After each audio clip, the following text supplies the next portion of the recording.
You could even tell that she has no faith in the jokes she's using. I mean, the look in her face. This is what it looks like when someone's bombing at like an open mic night. I don't know if you've ever been to one, but I've been to plenty. And this girl probably should have tested her material there. You know for sure some people at home are looking at their TVs just like, is something wrong with my TV? Why are they playing Slumdog Millionaire after Seth Meyers? Hey, Middle America, I'm so glad you're here. Well, there you go. If you're watching this, somehow you were startled by a brown woman. I think if most people were watching this and they were startled, they were surprised at how funny she was, and they were wondering just how the f did she get the show? This reminds me of when, like, Amanda sings. It's probably... Don't they all have the same name? Yeah, it is Amanda Sings. Lily sings, Amanda sings, Lily Pond. It's like a sea of unfunny women, but because they're women, you can't say she f***ing sucks, because then you're toxic. That's how the system works now. Anyway, Netflix gave Amanda Sings a TV show. I don't know what the person in charge was smoking, but my God, was it a poor decision. So this box is actually magic? No, I just... Yes, this box is magic. I sat through 3 episodes waiting for it to get funny, and I came to the startling conclusion that it was never going to be funny. That the show was in fact as horrible as I perceived. You see, when you take someone that can only do like 6-minute bits tops and try to give them 30 minutes or God forbid an hour show, you realize you're out of material within the first 6 minutes of the show. You're like me, you get chronic orgasms everywhere you go. Ain't a damn thing that doesn't get me off. It's happening. Then my doctor helped me reclaim my vagina with Come Down. Now I can finally ride buses with children. Sorry, had to chase the dog. She had something she shouldn't have. Typical Fluffy. I swear she uses her paws like hands, dude. All right, back to this video. The sooner I get it over, the sooner Oh man, I'm only 30 seconds in. Hey, Middle America, I'm so glad you're here. Look, I get it, okay? I'm not your traditional talk show host. I mean, the media has mentioned I'm a bisexual woman of color so much that I feel like I need to change my name. A little long, but it has a nice ring to it. Wow, that really wasn't funny. That was specifically not funny. And then you go off and piss on Middle America, who might be the only motherfucker still using television to watch you. That's not a good idea. You don't see Ronald McDonald going into McDonald's and telling the fat people they're fat and they should leave or get on a treadmill. It's bad business. And 2, I had no idea she was bisexual till she told me. The media isn't talking about this girl, and usually if they do, it's all positive spin. You will believe that she was literally the next Rodney Dangerfield. She's so comedic. My God, look at the smile on her face. It could cure cancer. She's so funny right now. I don't know how I'm not laughing. A little late with bisexual woman of color. Oh, my God. Dude. The world is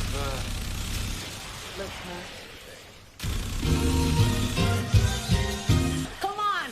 I'm more than just a bisexual woman of color, okay? It's a complete coincidence that I chose a network whose logo is also the Pride flag.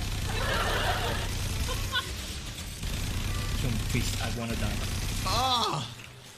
Oh my God. Does she have to remind me she's bisexual less than like 30 seconds after telling me she's bisexual? And then we work in a gay joke less than 10 seconds after the bisexual joke. Why don't we just rub my nose in some homosexuality? It'd be easier and we'd save everyone else's time. We get it. You like to lick pussy and suck dick on a Friday night. Merry Christmas. On with the show. Oh, what's that? It's actually a peacock? Oh, right, okay. You mean the pretty male bird with the big colorful feathers? Yeah. Let's be real. Someone like... Oh my God. Jesus Christ. Why don't we torture terrorists with this? I would tell the FBI anything if they tied me to a chair and played this on loop with screens all around me and I couldn't look away from her while my eyes were taped open. I'd squeal like a pig. Dude, I'd rat out the Colombian cartel knowing they'd kill my family. Jesus H. Christ. Who saw this girl's stuff and said, hey, I got a bright idea. Let's give her a TV show. Not anyone that understands comedy, obviously. Is it because she's a bisexual woman of color, quotation marks, decided to handle the show? So we had some diversity? Is this what we have to live with? If diversity means that there's a lesser level of content, then fine, bring on all the straight white men you can. I can't take it. Me could not be here without the many successful, powerful women of color who led the way, am I right? And I think it's so important to thank them right now. So let's give a round of applause to people like Mindy Kaling. Oh my God, Mindy Kaling isn't funny. Didn't her show get canceled? Didn't it? It didn't even last 2 seasons from what I remember. She left The Office, got a show was gone. It was over. Like, she's one of those actresses / comedians that only work in small doses. You know, like she's an also-ran, or is it an also-ran? If you live in New York, you know what that term means. It means it's someone that was good, but not good enough. You know, like they were filling a spot on the grid in MotoGP. Literally, she's like the... who can I think of in MotoGP? Oh, God, I can't remember the guy's name. He's on a Ducati.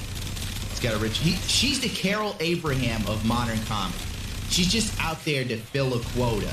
All right, Indian woman, supposedly funny, good. All right, we're diverse. We can keep the Mary Sue off our dicks for a whole 5 minutes. What about Michelle Obama? Michelle Obama. I don't remember Michelle Obama doing anything but being married to Barack Obama. It doesn't make any sense. You know, the name she should have said was Oprah Winfrey. Now, there's a woman of color that made it happen. Michelle Obama was married to a dude who made moves. We might as well talk about Stephen Curry's wife, in my opinion. Even though technically I have more respect for Michelle Obama than I'll ever have for Stephen Curry's wife. But for real, it's literally it. And last but not least, the brown M&M. Okay, so she really didn't do Oprah Winfrey. Wow. You could have actually made a point that showed a successful woman of color actually doing something. Instead, you picked an unfunny comedian and a woman who was married to the president. Well, I can't wait for the next female comedian to get a spot in this show, because Lord knows this won't last long. And then they can talk about how Melania Trump did some great things. Listen, beggars can't be choosers, okay? I needed role models and my options were limited. But now that I'm in this position, I'm super excited to help pave the path. And as a woman, I'm especially stoked to join this group of people. Oh my God, this shit is like, oh my God. She's not funny. And then she throws up the late night show host. And all of them suck except for Conan O'Brien. All right, I'll give Bill Maher a better shake, because at least Bill Maher has something witty to say every now and then. Everybody else up there, I couldn't give a fuck about. If they all died in a fire, my day would not be ruined, you know? I mean, for real. Have you seen Jimmy Fallon's show? Exactly. Who am I gonna borrow a hair tie from? Definitely Larry Wilmore. I mean, real talk. Real talk. Real talk. Real talk. If you put every network late night host in one room together, and then add me and Hassan Minhaj, we look like the IT department at their law firm Christmas party. It's been tough for us. It's hard out here. But I get it, because it's also tough for you. Oh, God, another unfunny, woke comedian. Jesus Christ. You know what? You should have gave me a show, YouTube. Here's how I would have started off the show. I would have walked out there in, like, a leisure suit that I got from the Salvation Army. I would have did a line of coke off a mirror, but because it's network television, I would have crushed up some painkillers. I think they'll let that slide. I would have had dancing girls doing kicks and stuff. I would have went into like a routine fit for David Lee Roth, and obviously purposely hurt myself when I did the split kicks. Crawl to the desk, sit down and interview my first guest, the crackhead who was willing to talk to me. Already that premise is funnier in 10 seconds than 2 minutes and 13 seconds of this shit. Sure, but I get it, because it's also tough for you. Listen, I understand that for some people, white people... Yes, because white people are so intolerant. It's still 1940, everybody. Segregation is running rampant. There's still lynchings in the streets. The fact that this woman is on television right now shows you that... I don't know what it's fucking supposed to show you. I can't even make a joke of this, really. Seeing someone like me host a show is terrifying. It is terrifying, because you suck. I don't care if you're a woman, but you just blow. It's terrifying that there are people willing to give her a show and see that she has no comedic chops. You can understand how Jerry Seinfeld got a show. I guess you can even understand how Jimmy Fallon got a show. Still rough for me to believe, but at least the guy did Saturday Night Live for a couple years and had to do live stuff. And at least learn the trade. This girl did a lot of YouTube videos and was popular. It's not the same thing. She's in a bubble. Predominantly, most YouTubers don't have to interact with people who don't like you, who don't care and aren't interested in you. Unlike me, who's had plenty of time in the music scene, I know what it's like to go out on a stage where nobody wants to fucking see you, and it's your job to not only win them over, but you gotta upstage the opening act. I mean, not the opening act, the headlining act. But then when you upstage the headlining act a number of times, all the headlining acts stop booking you as the opening act because they know everyone's gonna talk about your band for the people that actually see you. So what happened to my band was we either got completely kicked off of shows or they would put us so far in the opening act, my dude, literally they'd be setting up the bar. That's when they would have us play to get rid of us. But I guess I can understand. You don't need a dude coming out in a fucking kimono doing this whole David Bowie makeup thing with costume reveals. You don't want to follow that. And the guy hits notes like Rodney James Dio. Meanwhile, you're chucking 4 power chords, you're drunk off your ass, barely remembering your own song. Sorry, projecting my life again. Hashtag not my Carson Daly. But honestly, maybe I'm just the beginning. Maybe all of your favorite movies and TV shows are gonna get a minority remake. Like Green Book, where Viggo Mortensen has been replaced by Morgan Freeman. And now it's just a movie about 2 friends driving through the South feeling equally uncomfortable. Jesus Christ, how long does this go on? This feels like a ritualistic murder.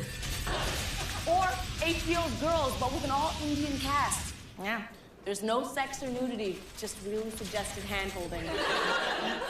I didn't even know this HBO show existed. And if you really want to see like a minority show, you know, there's Kim's Convenience.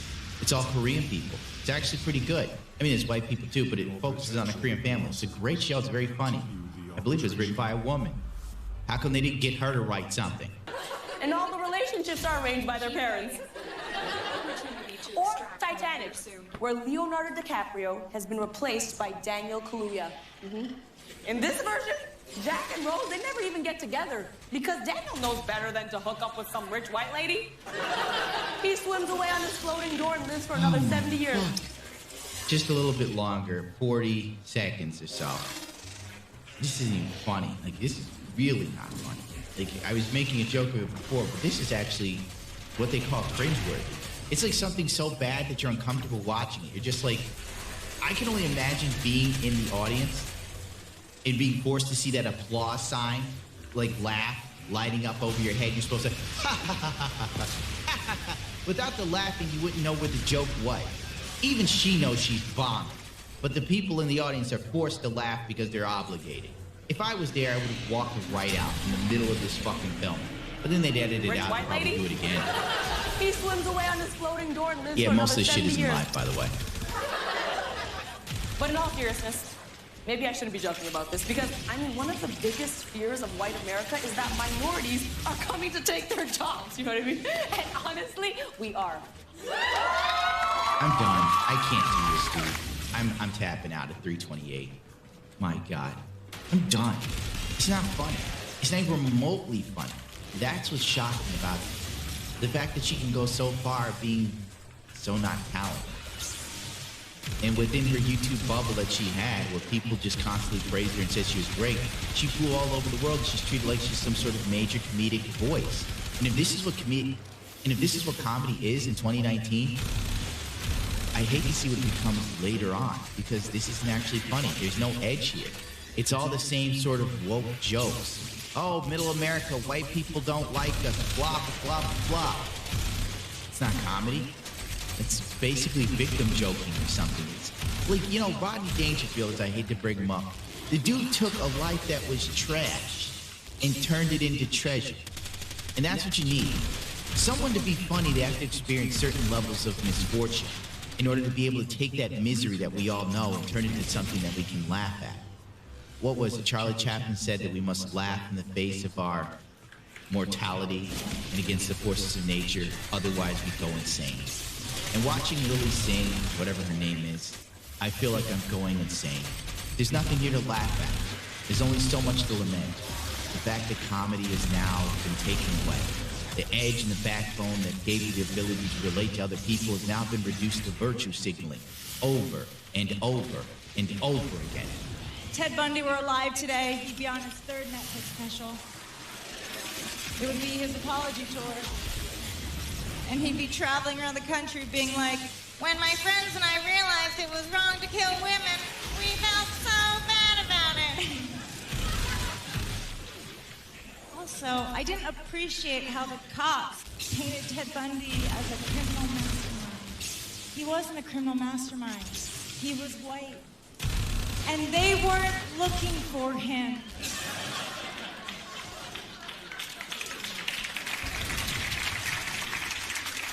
Yeah, it's been really fun watching comedy become woke.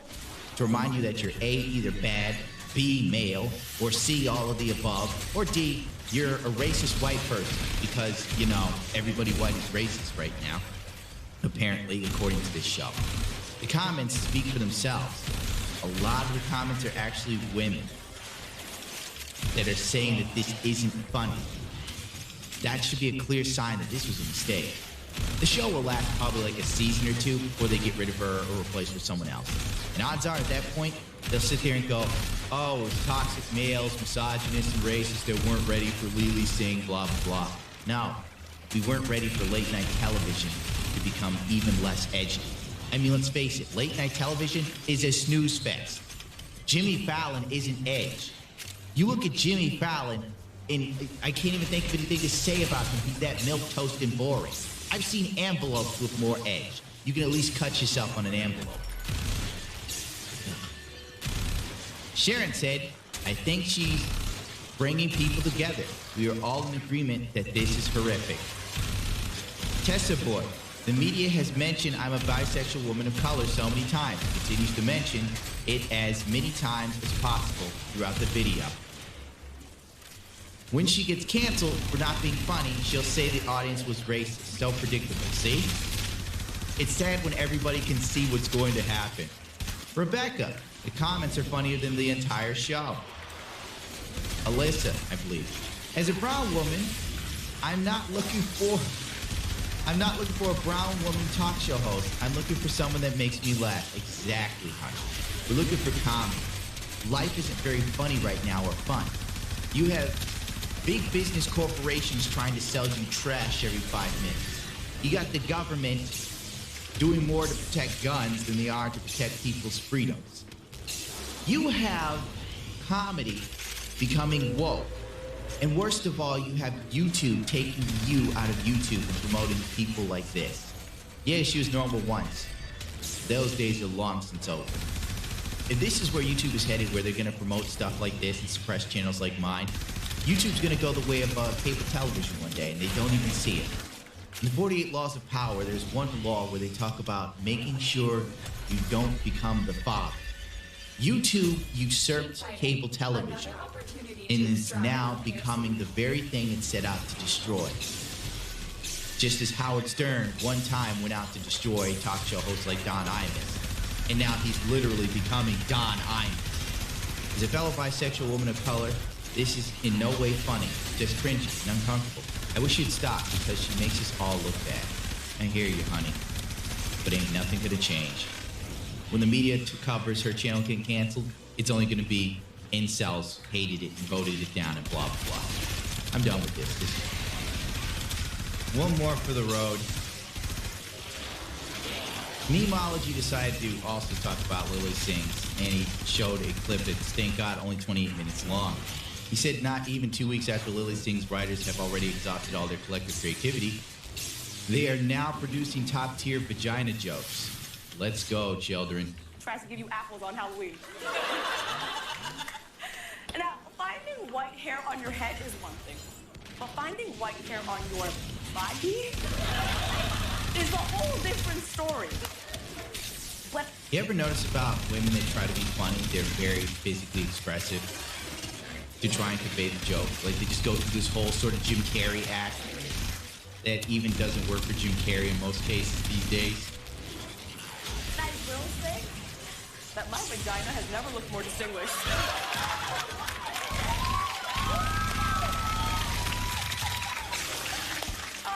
But at the first sight of a white hair and a woman, she turns into that. Oh, thank God. I was about to start screaming. I can't turn it off. All right. Big walls, I guess. Ha, ha, ha, ha. Ha, ha.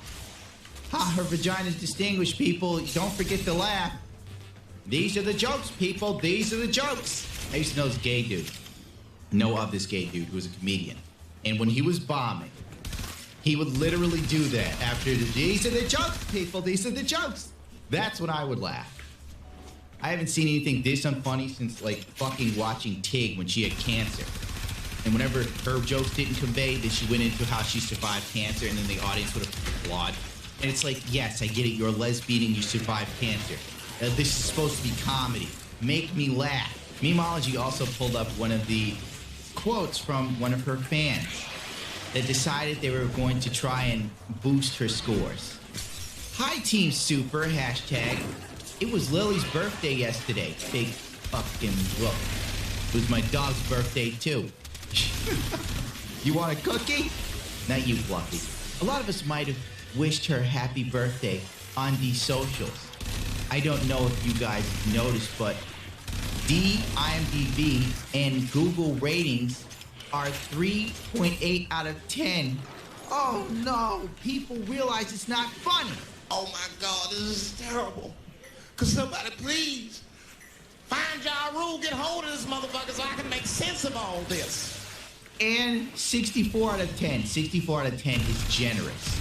64 out of 100, forgive me, respectively.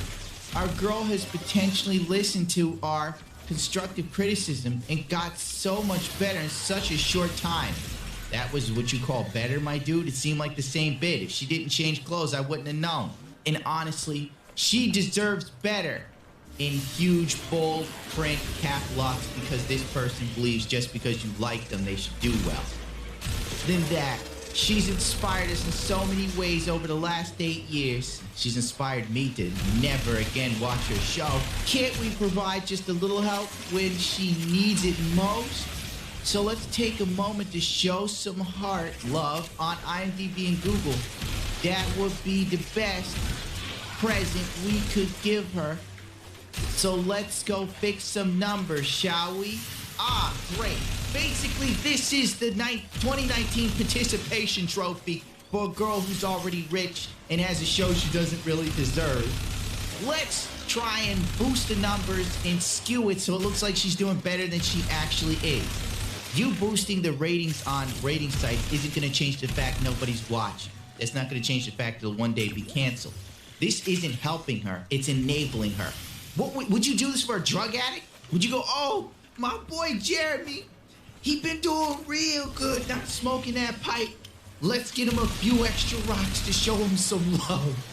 You know it's not good for him. He's not doing well. Let's help him get some more crack. That's essentially what it is.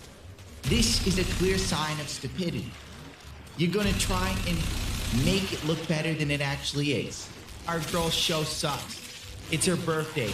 Let's pretend that she's better than she actually is. Wait a second. Her people have got it up to a 3.9 out of 10. Wow, it's only 30 minutes? My God. 30-minute show, and I felt like I was dying after 6 minutes. Oh, 3, actually. 3 minutes, 28 seconds. All right, I'm out of here this time for real.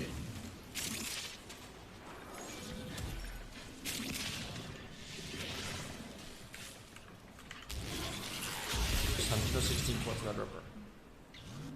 Because the consumer chip, Ryzen 9 3950X, is 16 cores. So they're not bothering with the 16-core Threadripper. They'll have a 24, they'll have a 32.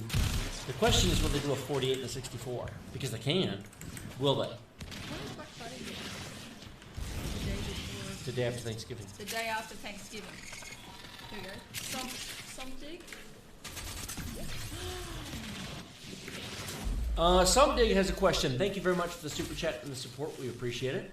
The $489.99 question is, do I need these for ultra-wide 1440p or full-core gaming with a 2080 Ti? Very impressive, Tenno. If I was doing if I have $1,200 graphics card money, I have $500 CPU money. I firmly believe that. I think it's a mistake to do any less. If you can invest $1,200 in a good video card, I know there's a couple of models for $1,100. Get the $1,200 models. They're worth the extra $100. The coolers are better. They run quieter. They turbo faster. Ryzen 9 3900X or i9 9900K. Cascade Lake X isn't meant for gaming. It will game. I don't think that's the point. This will game, but that's not its point. The point is workstation use. If you're watching this going, does this mean I should be looking at Cascade Lake X for gaming? I don't think so. Because there'll be a 10-core Cascade Lake X, a 10-core Comet Lake on LGA 1200 in January.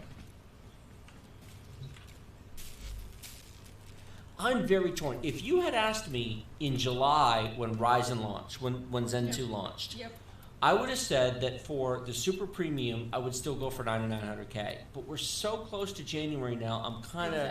Exactly. If you want to build today... Etrix wants to know how he can donate. We can go through PayPal. Thank you for asking. I appreciate it. Let me pull that up.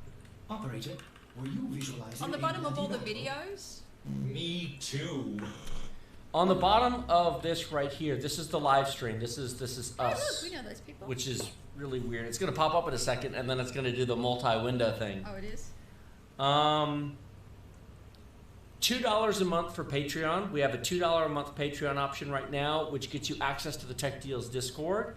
And a majority of that comes to us. We did $2 instead of $1 because Patreon's fees at $1 don't make a lot of sense. So we did $2. That's greatly appreciated. $5 for folk playing. There's also further options down here. YouTube sponsor, PayPal. We've got some merchandise and whatnot. You see this join button right here? You can also click that and you can join the Deal Nation right here on YouTube. Every one of those options gives you access to the Tech Deals Discord. There's a bunch of private chat channels on there. We've got a great community of people over there. I am hoping that we can get to enough support so we can hire a video editor before the end of the year. We had to make a decision a year ago. Do we hire a video editor or do we hire or do we get a filming space? And I was currently filming. Let me refresh on that and see if it pops up. No, we gained one and lost one. We had to make the decision, get a filming space or hire an editor. We had the budget for one, but not the budget for both. And I was sick of working in my house in a bedroom. There was no space. You were sick of living around computer products. You were sick of having your home a mess. The kids didn't like it. So we chose to get the office space. We had the budget for one or the other. If any of you are so inclined, we currently have 93 supporters on Patreon. In my wildest dream, if we could get if we could even get 1% of our YouTube subs. I mean, that's crazy, but if we could even get 1% of our YouTube subs to support at just $2, we could, I shouldn't snap my fingers, everybody's going to disappear. We could hire a video editor next week. I mean, we'd immediately go out and have one right away. And having a video editor would double our content output, easily. I spend more time editing videos than I do filming videos. Editing, what was that video the other week that took me 9 hours to edit? I don't know. It was the Skylake X video. Yeah, Skylake X. The Skylake X video took me 9 hours to edit. That's not filming, that's not charts, that's not benchmarks. That was just edit. Ugh. Anyway, thank you for the question, we appreciate it. Exitrix wants to know. Go ahead.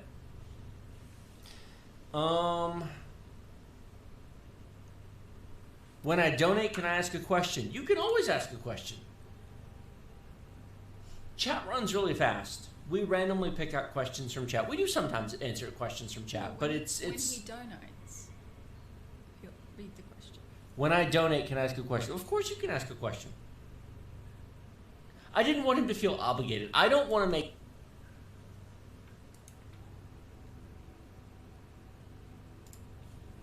Yet another example of, it's not racist when we do it. Hello everyone, this is Mr. Obvious, bringing you the obvious. And today, on the NewYorkTimes.com, Harvard admissions process does not discriminate against Asian Americans, judge rules. So as you can see, Asians were suing Harvard as well as, well, I'm sure this is a problem with higher education, so they're suing diversity quotas, discriminate against Asians, because Asians are just too smart and too high performing. So they discriminate. Asian Americans have to get higher scores, otherwise they can't get in, and then there's a quota, a cap, for how many can get in. It's absolutely discriminatory and it's absolutely racist. In fact, because of these affirmative action programs, so many unqualified individuals are being let into higher education. It's become a complete joke. Wasn't there that one story? Yeah, so here's a story from 2017. Harvard student submits rap album as his senior thesis. Now, not only is this the most degenerate and stupid thing that I've ever seen, I do believe that they accepted it. They earned an A-. I never thought I would be accepted by Harvard, said Shaw, a 20-year-old from Stone Mountain, Georgia, a suburb of Atlanta. I didn't think they would respect rap as an art form enough for me to do it. So as you can see, this is an absolute joke. Harvard's an absolute joke. And you can get in as long, even if you don't have good scores, even if you aren't intelligent, even if you aren't as hardworking as the Asian Americans, as long as you are of a certain skin color, just not Asian, you can get into Harvard with a rap album. Now, isn't that progressive? So this article's by Nimona Hartekolis.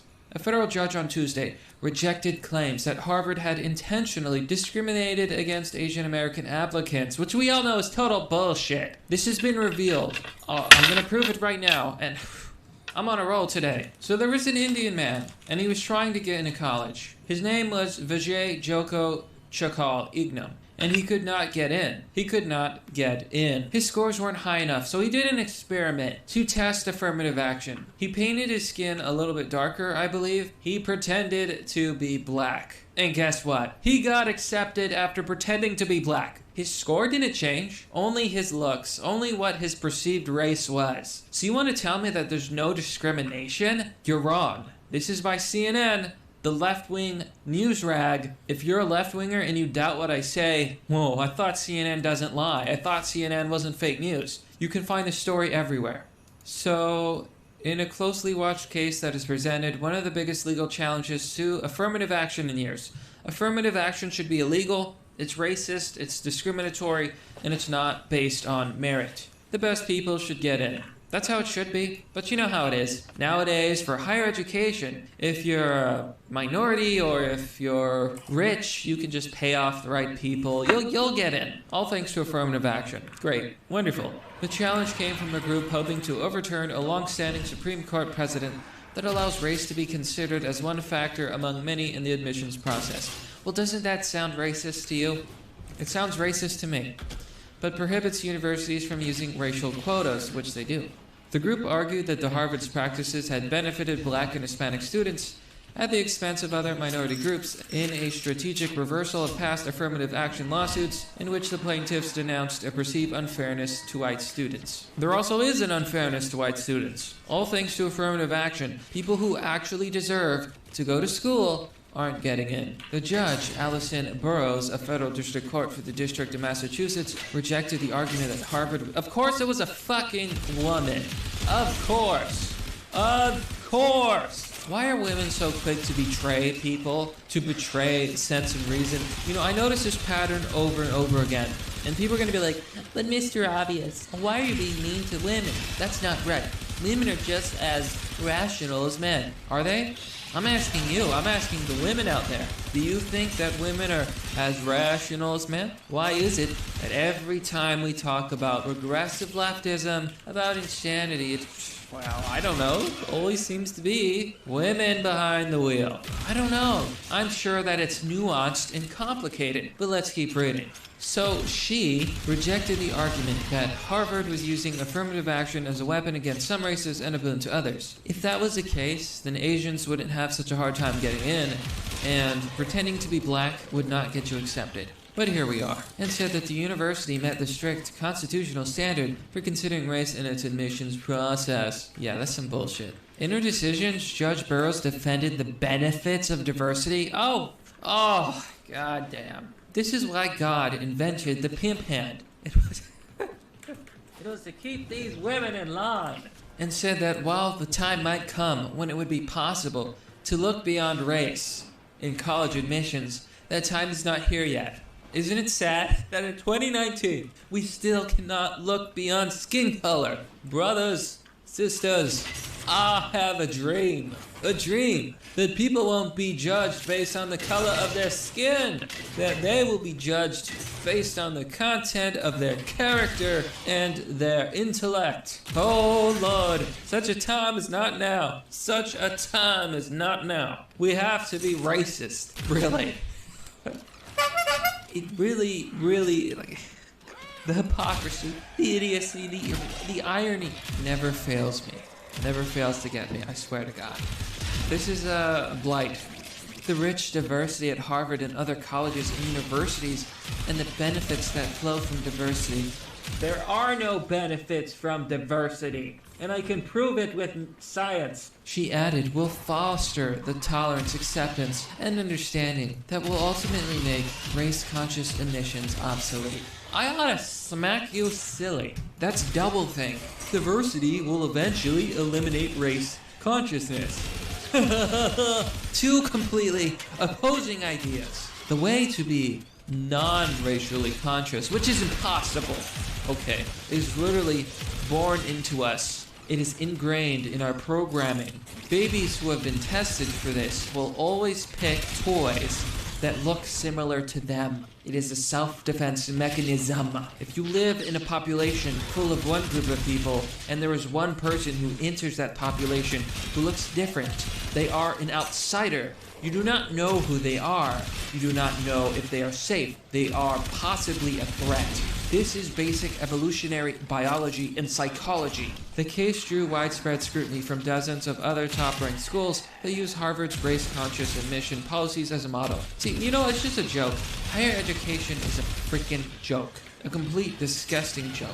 The plaintiff, Student for Fair Admissions, a nonprofit representing a group of Asian American students rejected by Harvard, had accused the college of violating federal civil rights law by holding Asian Americans who, as a group, get better test scores and grades than other races to a higher standard. And it's racist. There's really no goddamn other way to put it. So the students had 4 interrelated claims. Harvard intentionally discriminated against Asian Americans, that it used race as a predominant factor in admissions, that it racially balances classes, and that it considers applicants' race without first exhausting race-neutral alternatives to create diversity. Judge Burroughs cleared the university of all 4 claims, saying that while Harvard's admissions process was not perfect, the court would not tear down a very fine admissions program that passes constitutional muster. What a bad person, for lack of a better B word.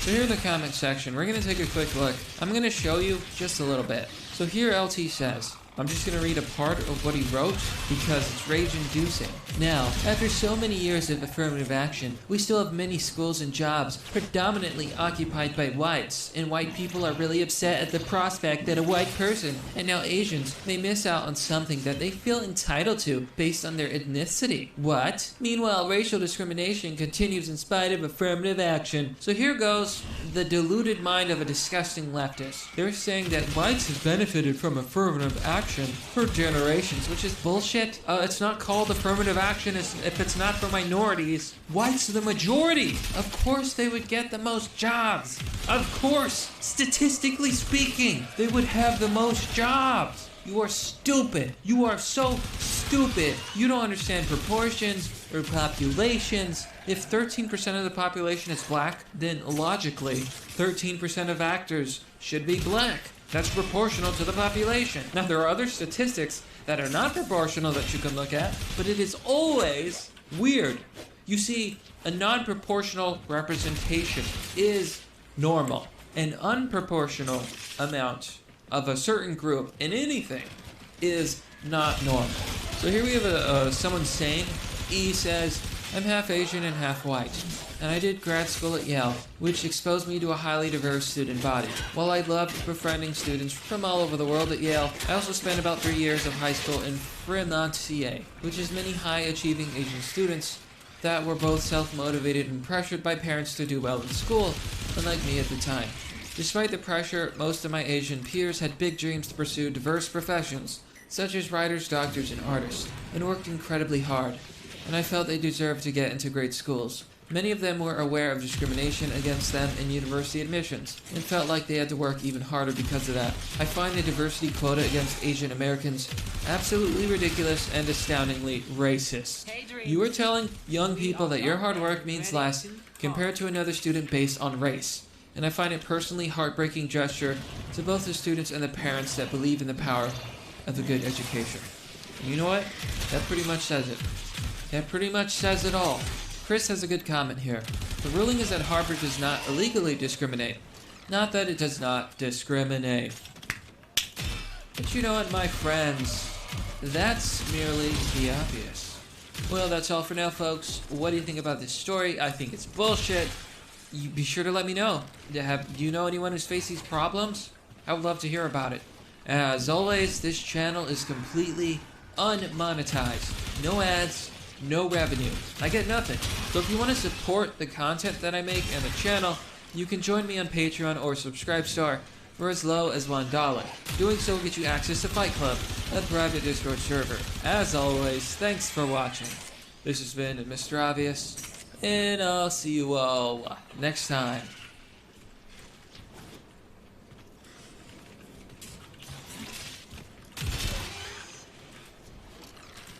A few free spins here and there, just enough to allow them to keep engaging with the game's monetization, but not so much that they'll get too far ahead, so that they can keep feeling the grind and then eventually be like, you know, I want more coins, I want more rubies than what the login bonus is giving me, what the gameplay is giving me, so I'm gonna purchase them. And then it says right here, it walks me through the fact that once I get coins, I can get drivers, cards, gliders, and more from the shop. There's this segment here that reads, the daily selects change daily, but I bet you could have figured that one out on your own. So it kind of works like a lot of video game shops. It's this rotating selection of items, and that can be seen right here. So I'm not high enough level to see these, but where I am right now at level 2, I can see these, and you can see, for example, a character can cost 3,000 coins, and then a glider can cost 500 coins, and then this right here, which is this consumable item, the ticket that I showed you before that allows you to spin the item box in a race, that costs 50. So right around this time, with the login bonus and the couple races that I've done already, I've accumulated 114 coins. So that's enough to get me 2 of these semi-useless, kind of whatever, consumable items, but nowhere near close to allowing me to get the glider or toad here. At that point, you can either grind and grind until you get to 3,000 coins, or you can buy more rubies, do the coin rush thing, and get coins that way, and essentially buy out all of these with real money. And then after that, I delved into the shop further. So right here, New York Pipe. So this is where the loot box system kicks in. So first of all, you have 4 days to collect this particular pool of items. It says right here, 4 days left. And then this system is its own thing. So right here, 99 out of 100 items, it says. I'll explain that in a bit. That is a whole thing within itself. But for now, I want to show you this. This is the cost of rubies. So for $2, you can get 3 rubies. And then there are packages that go up to $70 for 135 rubies. So this is the quote-unquote best offer, the better bang for your buck. And with 135 rubies, you can essentially do 3 of these. So 45 plus 45 is 90, plus another 45 is 135, which is what this offers. So for $70, you can spin, or rather you can open 30 loot boxes. Now if you go back here and select details, in the menu here, it'll take you to this chart. And then right here in the notes, it details exactly how this whole system works. So it reads as follows. The pipe contains drivers, carts, and gliders. Using the pipe will get you one or more of them. When the pipe is used, drivers, carts, and gliders listed in appearance rates will appear with the likelihood listed there. Note, even if you get every driver, cart, and glider in the pipe, you may not be able to get all of the drivers, carts, and gliders listed in appearance rates. However, you will always get spotlight drivers, carts, and gliders before the pipe is fully empty. So if we go back here, the spotlight stuff here will always appear within that pool of 100 items, but everything else you don't know. You know, you could get duplicates, which is something that's stipulated here. It says previously obtained drivers, carts, and gliders can be obtained again. This means that the same drivers may appear multiple times in succession. Drivers, carts, and gliders with the same name are treated as equal. Even if drivers, carts, and gliders appear similar to each other, if they do not share the same name, then they are not treated as equal. Drivers, carts, and gliders are equal will be merged to enhance its skill. So what this chart is showing is how many of these specific rarities of these specific items there are in a given pool of 100 loot box items. So within this pool of 100 shown here, there are 3 high-end spotlights, 3 high-ends, there's 9 plus 7 plus 4 supers, and 32 plus 26 plus 16 normals, and then it's broken down further by item type. But you can see right here, for high-end characters, there's more than one, right? It says right here, only one will appear within that pool of 100 items, but in the grand pool of things, there's more than one high-end character. So you could get Dry Bowser, Metal Mario, Peachette, or Mario Musician. So any one of these, if you get the high-end in this pool of 100, any one of these 4 could appear. But the second you deplete this, this number changes from 1 to 0. So here you can see normal changed from 32 to 31. Same thing will happen here. 1 will change to 0. So at that point, within this pool of 100, you will not get another high-end character because that's been exhausted, which is why they added this reset functionality that allows you to bring all of these numbers up to maximum. So if you were to get a high-end character and this becomes 0, you hit the reset button, this becomes 1 again, and then you're able to spin loot boxes so that you have a chance at earning another high-end character. But because you've also reset this stuff and all of this stuff here, it means that getting another high-end character, the likelihood of that happening, you know, it's low. Because you have to go through the normals that are more likely to appear and the supers that are more likely to appear.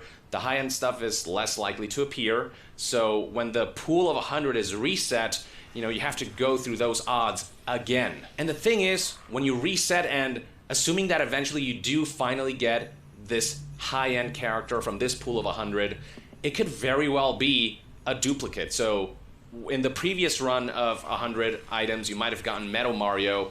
It's entirely possible that you will get Metal Mario again instead of Dry Bowser or Peachette or Mario Musician. And I'll remind you again, you can do this for a limited time. You have a limited time to go through this table and obtain as many of this stuff as possible with these low odds, the ability to get duplicates, and this whole shitty reset system and the limited items table system that is defined by rarity. And just to show you how frustrating this all is, I did the free slot machine spins. I did open the free loot boxes. For this first one, I got a duplicate. So what this does is, duplicates have been merged to enhance the skill level. It reads right down here, and you can see that the skill level went from 1 to 1.5. So I got nothing from that. This is a card I already owned, and it just increased my skill by half. The second loot box. Another duplicate. I already had the super glider. Duplicates have been merged to enhance the skill level. It goes from level 1 to level 1.5. It wasn't until my third free loot box spin that I got a new character, Shy Guy. But you can see that the odds aren't particularly good. You can see that you're gonna have to reset quite a few times before you can get all of the items. You're gonna have to go through a lot of duplicates before you get all of the things that you want, or before you can complete the collection of items that you can only collect during the 4 days that this pool of items is available for. This then brings us to the Gold Pass, the $5 a month subscription. It details right here. With the Gold Pass, 1, get gold gifts by racing in tours. So certain rewards are locked behind people who are paying $5 a month when completing tours, as I previously showed you. 2, earn badges from gold challenges. And 3, unlock 200cc races. It isn't just faster races, it's also faster progression, because at 200cc, you just get more points per race. That's locked away behind subscription. And then on top of all that, Nintendo sells these sets. You know, so this right here, the New York set, it's $20, and it's a collection of items. You've got 45 premium currency, the rubies. You get Mario, the character, and 5 of these tickets that you can use towards unlocking tours that are locked that you don't have enough stars for.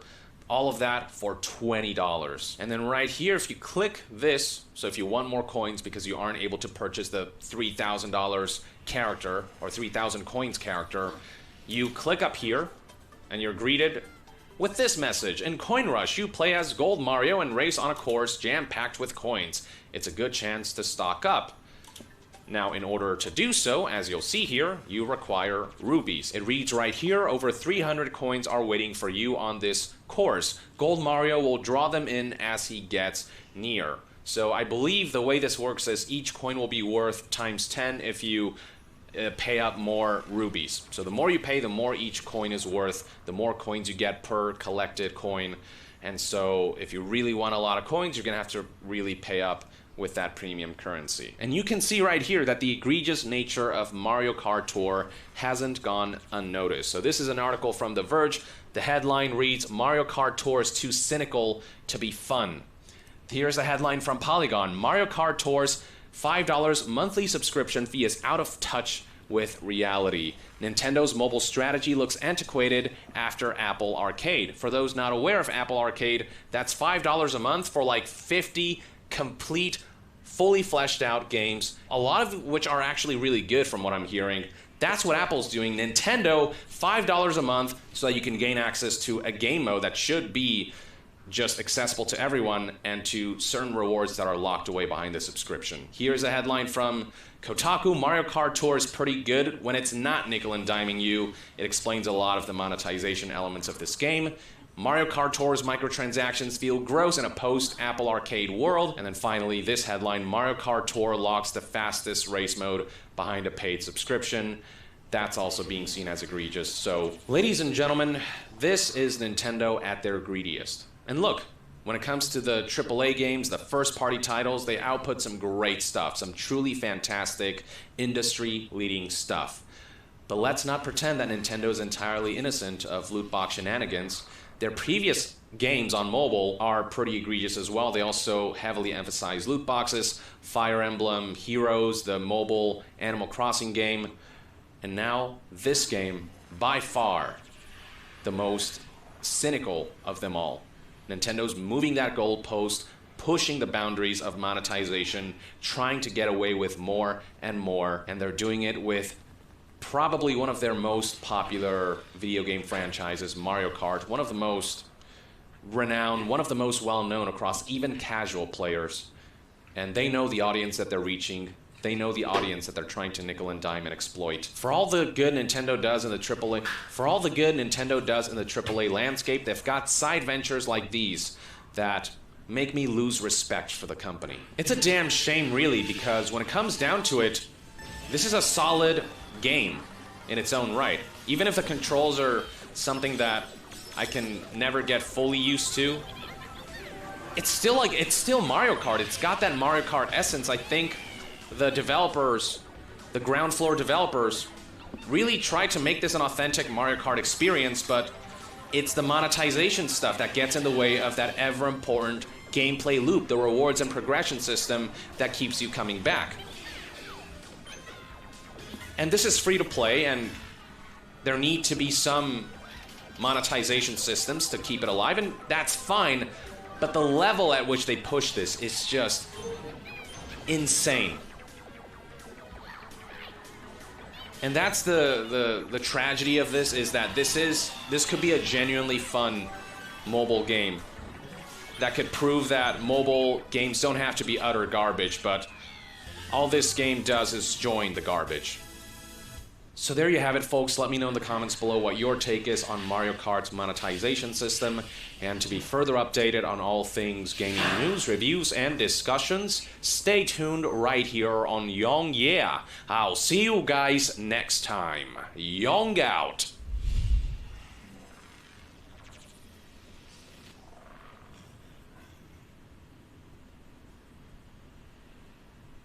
Esports is being pushed as the new hotness these days, and whenever something appears so popular, there is often a scramble for entities looking to take a short-term advantage. But what about the long term? As much as viewership numbers may seem striking, there are allegations over inflation and a general overvaluing of the industry. In fact, in some ways, esports is beginning to look more and more like a bubble that's about to burst.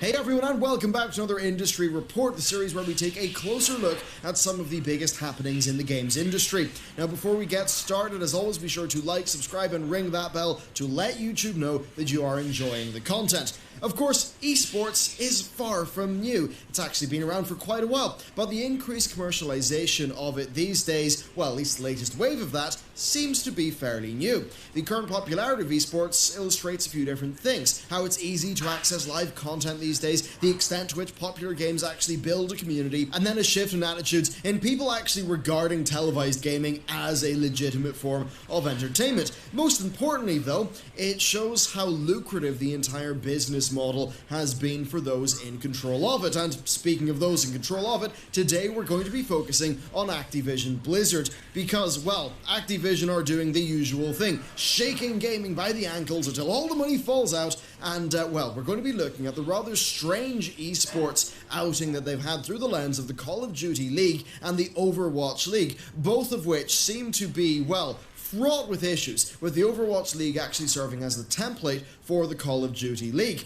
Now, everything from the idea of franchising through the valuation of team slots and even the idea of enforcing regional structures, they've all been transplanted over from the Overwatch League to the new COD League. And it's very similar to the likes of NFL, and it is really weird seeing that like traditional sports model be applied to esports when in fact they're so different. Now, for the first season of the Overwatch League, franchise spots went for around $20 million, and following the success of the opening season, the franchise fee actually rose between 30 and 60 million total, according to sources at ESPN. The first league of the COD season is going to adopt the same $25 million buy-in price, with 12 league spots being up for grabs. Now, the money-making success will no doubt have motivated Activision to pivot Call of Duty's esports into the same model as Overwatch. The OWL was expected to make $25 million in revenue in its inaugural season, but it actually received over $80 million, although $45 million of that is actually derived from an exclusivity agreement with Twitch, one that scuttlebutt sort of suggests Twitch have not been very happy about.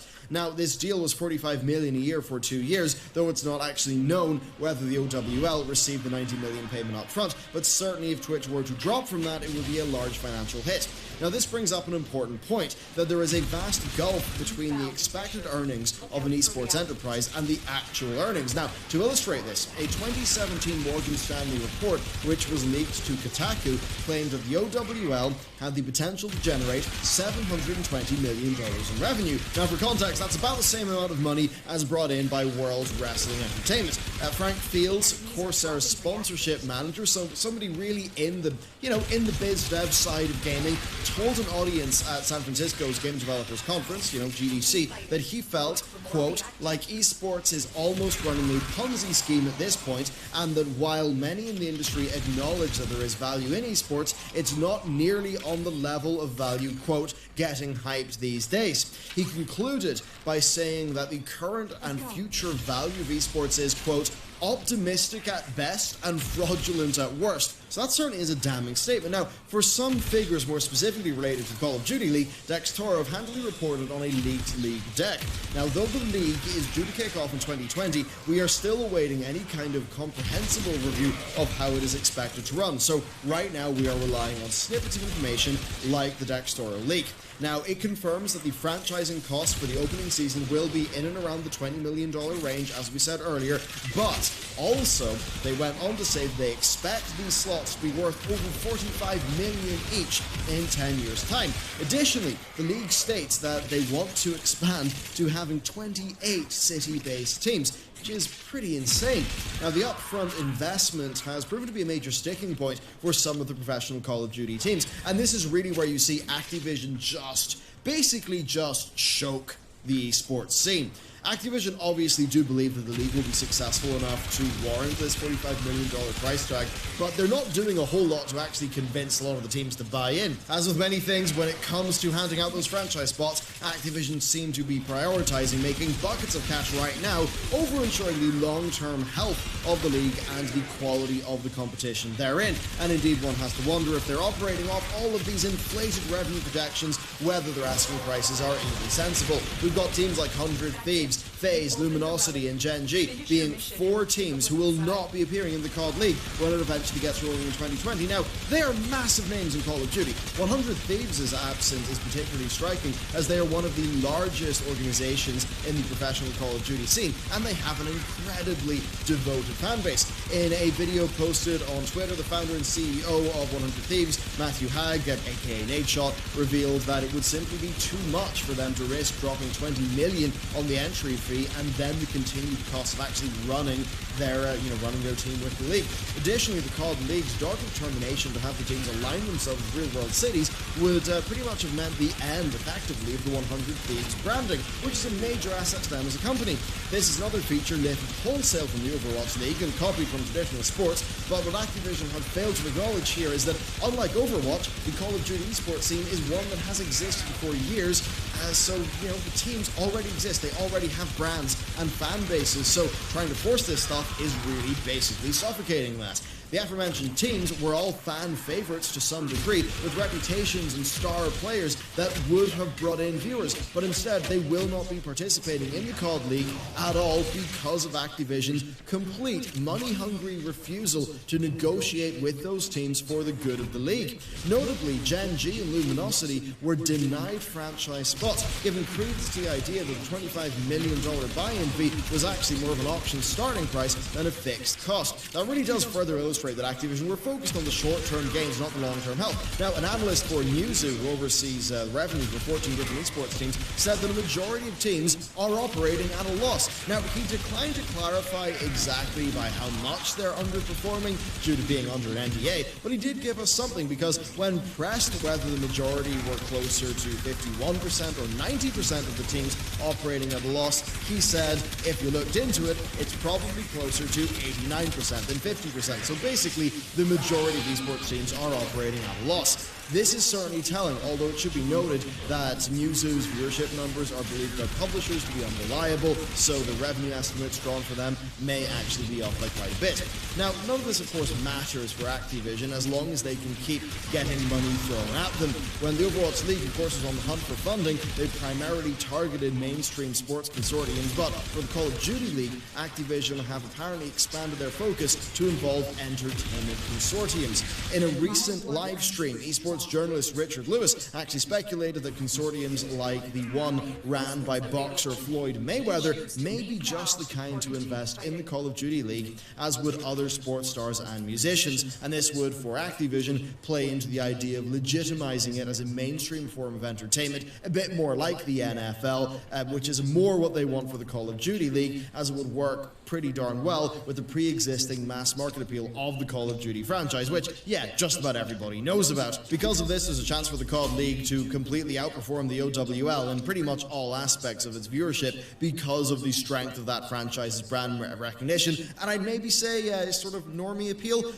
Really, more people know about Call of Duty than Overwatch, I would say, but it definitely seems like this is all hedged in expectations of growth that just are not going to pan out. I mean, even dropping the analysis thing for a second, I really think that a lot of us, just even, watching Twitch, it just does feel like the money couldn't make sense when you watch so many of these events, and more we're seeing leaks, we're seeing industry insiders pretty much say that is the case. So one has to wonder, is this going to burst for Activision, and are Activision actually exposing themselves to more risk than anyone else by being so short-term money hungry and by really pushing those expectations of long-term growth that really do seem quite absurd. Going back to Richard's take, speaking about the Overwatch League, Richard Lewis stated that every success Blizzard enjoyed with the OWL pretty much happened by accident. He emphasizes that we've never seen an esport succeed where its entire creation has been forced, and elaborates that things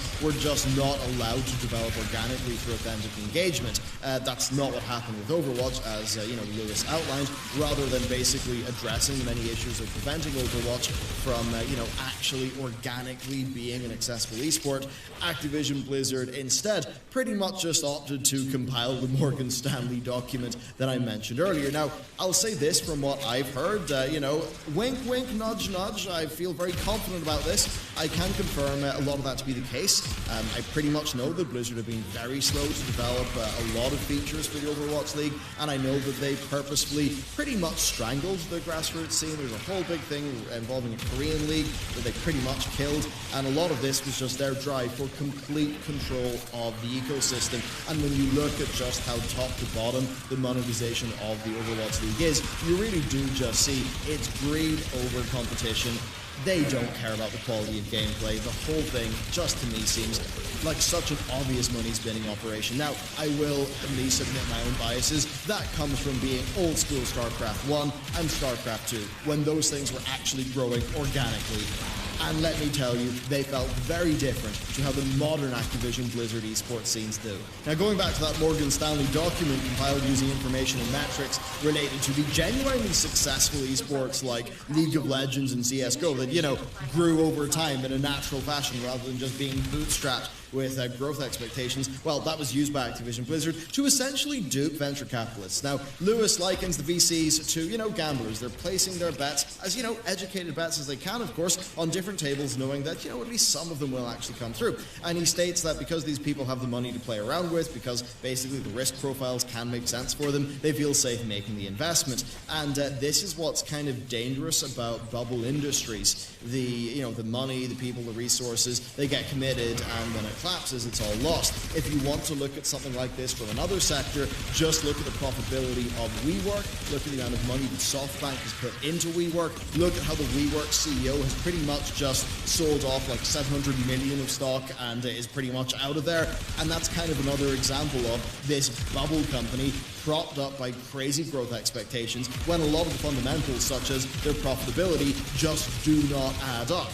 So WeWork's maybe not the, it's not a one-to-one comparison with esports, but there's a lot of similar fundamentals regarding things like profitability and just the idea of a bubble where everyone's pretty much agreed this thing is super high value, even though when you actually look into the numbers, you're like, hang on a second, maybe it's actually not. Now, this duping behavior, the inflation of growth expectations, continues to be seen across the esports industry, and you only have to look at the numerous stories involving inflated Twitch views to get a sense of just the amount of asterisks that you need to put next to a viewership count. There's a distinct lack of transparency when it comes to how Twitch viewership is tracked, and remember the viewership numbers are precisely what companies like Activision Blizzard, it's what they use when they're appealing to sponsors and justifying exorbitant franchise fees. Now, Cecilia D'Anastasio, writing for Kotaku, pursued an investigation involving Twitch streams being embedded in lieu of adverts at the bottom of every page in Gamepedia, which itself is actually owned by Twitch through its subsidiary Curse. Now, this facilitates,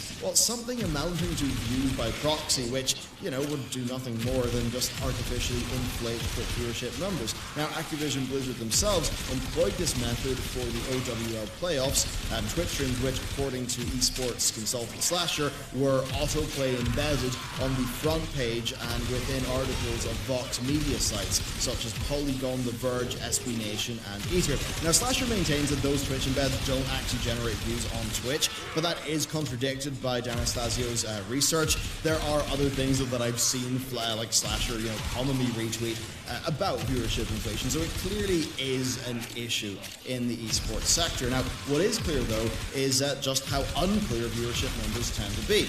Cecilia writes that the mainstream narrative of esports has been lovingly crafted by those who benefit from its success, and that does seem to be the case. The problem for Activision Blizzard is that going forward they pretty much intrinsically misunderstood what makes esports successful.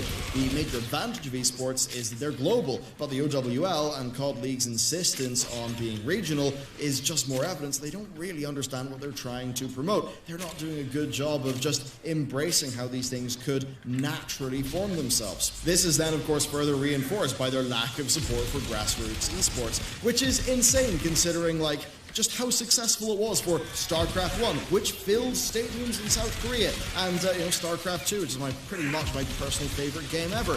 To give an example, the OWL will introduce home matches for its coming season, but for the last 2 seasons, US fans have been watching a US-based team named after the UK city of London, consisting entirely of Korean players. It's clear that they're basically forcing this regional franchise thing just into a place where it really doesn't make that much sense. But of course, I would say that given the similarities to an established, successful format like, say, the American football, you can see how that could be used to get investors on board. Of course, then the difference between a brand like London Spitfire and 100 Thieves is that Spitfire are regionalised, while 100 Thieves enjoy a potentially global appeal that Activision should be trying to harness rather than quash. It's true that franchising can be good for business, right, as it does, sort of give a brand a chance to build a presence and stick around for a while, but this just doesn't really apply to the Call of Duty League, as its biggest teams are already established brands, whereas of course for the OWL, the teams were created just for the league.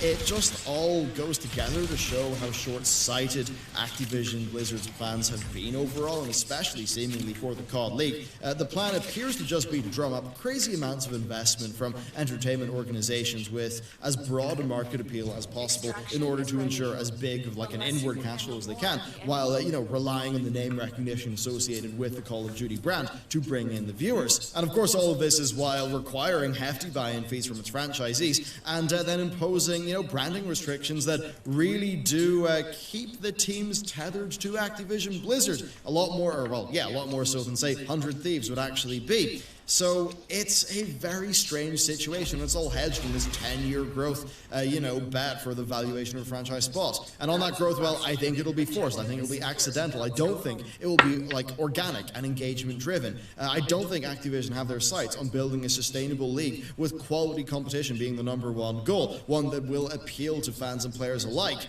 I mean, it's just so obvious given how much they have blundered their way through both Call of Duty and Overwatch. And, I mean, there's even scuttlebutt going around that after year 1 of Overwatch, the team leaders were not particularly happy with the revenue that came out of it. So, basically, it's just esports bubbles. It really seems like it's a large problem, and for me it's really sad because the newer wave of esports, like when StarCraft 2 came out, there was the beta competitions, and the time when StarCraft 2, like around 2010, 2011, when it was basically the top dog, it was really at least right up there with LoL and the rest of them.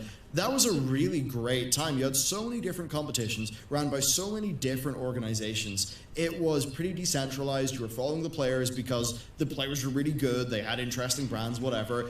And it was just a natural sort of competition. And then you look at the Overwatch League, trying to be so slick.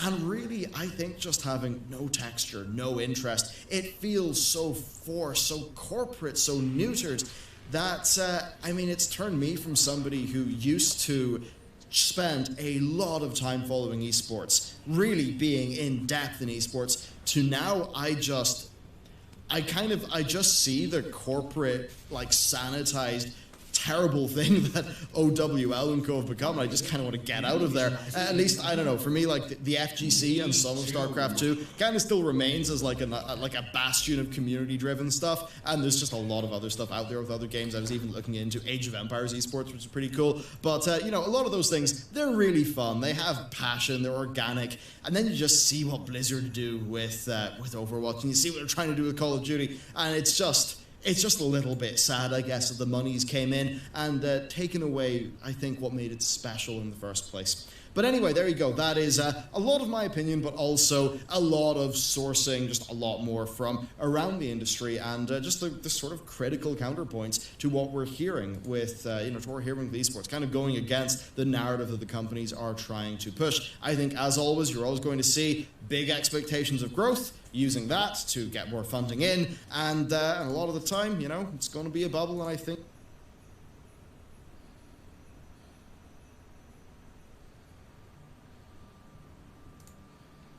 What's going on, everyone? Jeremy here from The Quartering, and the internet is losing its proverbial mind over the many microtransaction options Ubisoft has put in the Ghost Recon Breakpoint game, which released today, to high-end purchasers and the rest of the plebs a little bit later. Now, I want to take a look at the situation and decide and show you why maybe some of this anger is warranted, but of course some of it is always going to be unwarranted.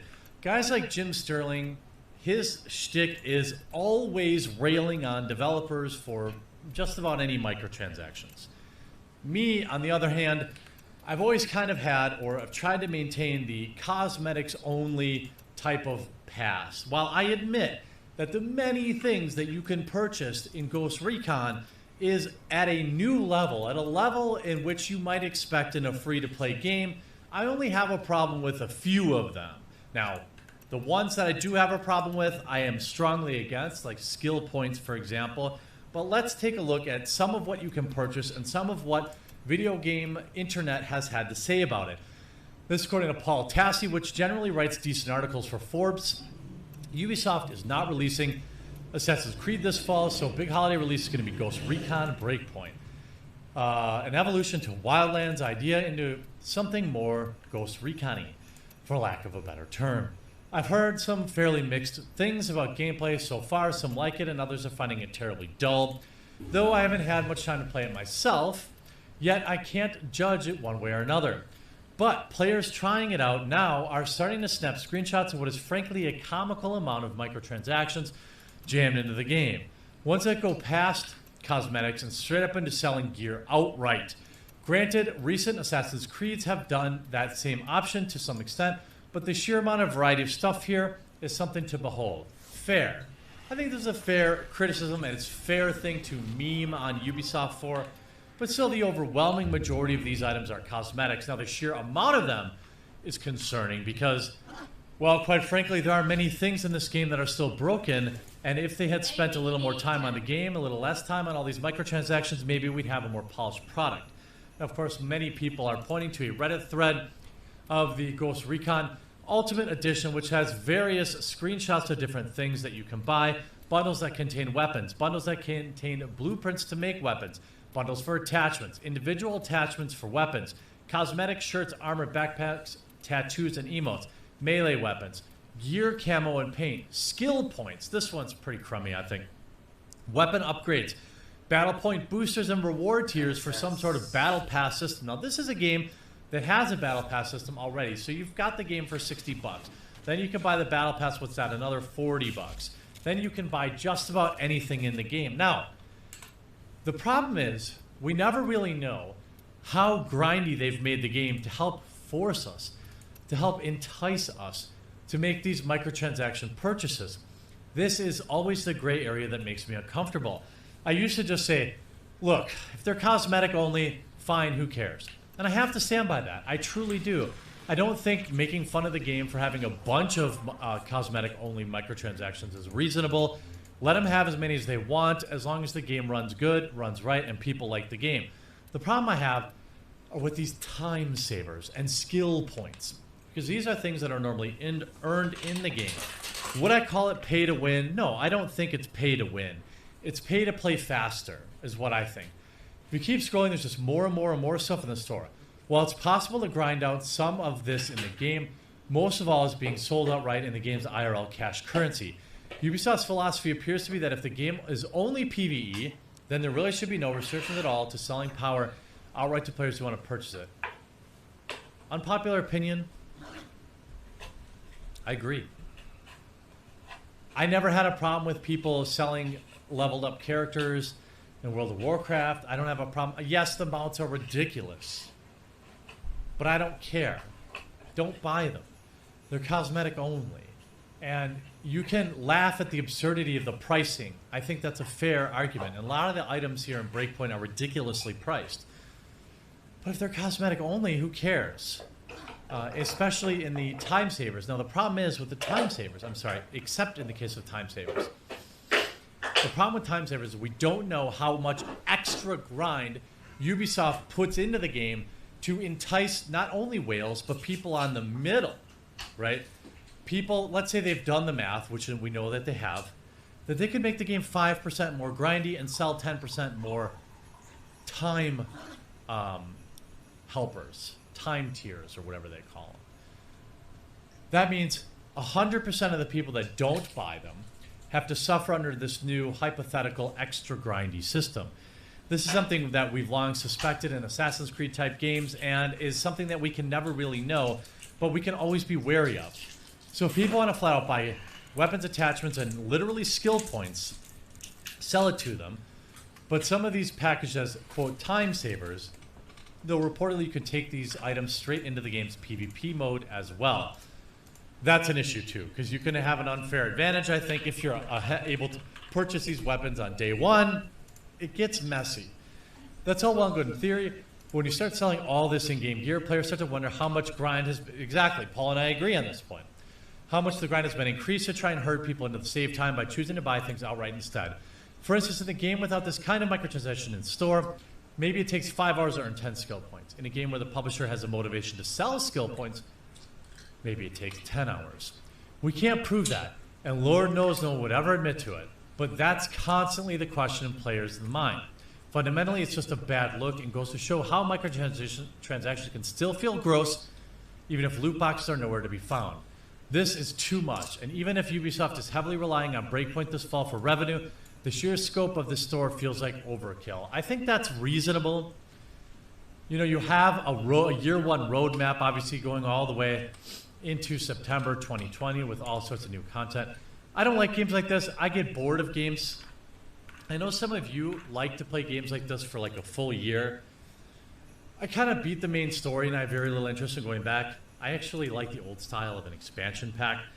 You know, Far Cry New Dawn came out, I fired it up, I played it, I finished that, and I moved on with my life. I feel very little motivation to get back into the game constantly and play it. I just want to move on and play a different game. But when you can buy these levels of in-game currency, you can spend real in-game currency on the free in-game currency.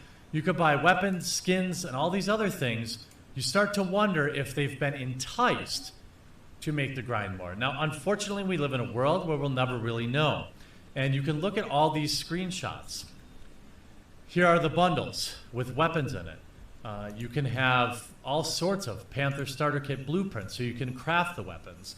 Snipers, ARs, all sorts of LMGs, things like that. All of these I don't have a necessary problem with. The time savers I do. Selling skill points is a real concern to me because it feels like they're going to be artificially incentivized to make the game more grindy. We'll never know that, but this is pretty spicy, I think. This is a bit a bridge too far. But most of the other stuff people are upset about, all the various cosmetics, is it look greedy? Does it look greedy and scummy? Yes. Do I care? Not one bit. I really don't care. As long as they're cosmetic only, or you're buying them for PvE, you look greedy. Surprise. Nobody was surprised by the fact that Ubisoft is greedy. What's more hilarious is websites like Kotaku are still offended by the game. Have you read this? Ghost Recon Breakpoint is here. Or is it hiding in a bush over there?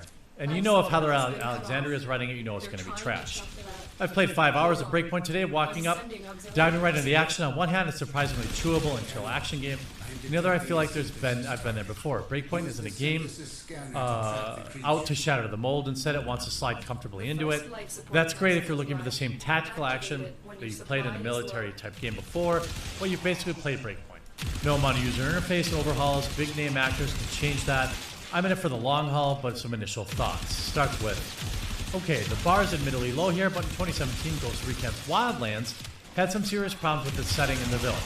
Set in Bolivia, the focus on Mexican cartel that somehow took over the country and transformed it into a narco state.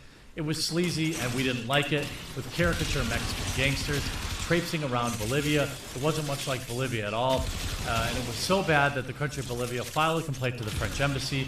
Nobody cares that your feelings were hurt, Bolivia. Sorry, not sorry. Breakpoint opts for a fictional setting in the island of Aurora, which has been taken over by former Ghost operative Cole Walker, portrayed by John Bernthal. It's sort of a tech libertarian paradise where a company working on automation and drone technology was eventually seized by Walker and his cohorts. It's generic, but I'll certainly take that over the show that was around Wildlands. That's fair. I don't mind when games... I mean, there's really no need to have...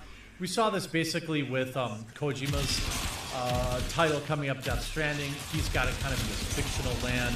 There's no point to really set it in a particular state. Although we saw it with Far Cry 5 in Montana.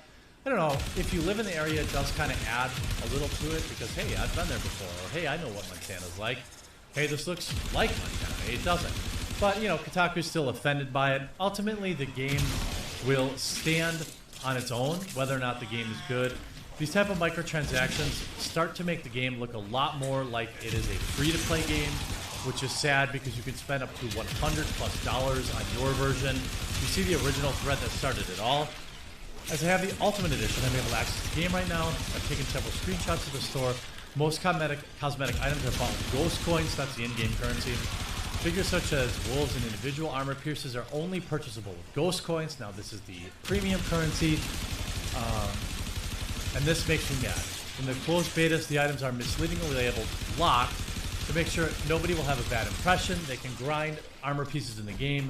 Items are so overpriced. A single cosmetic item costs an average of $6. Cameras such as multi-cam are only found in Gollum Island, basically the endgame raid island. This is despicable. Now, here's the thing. We agree.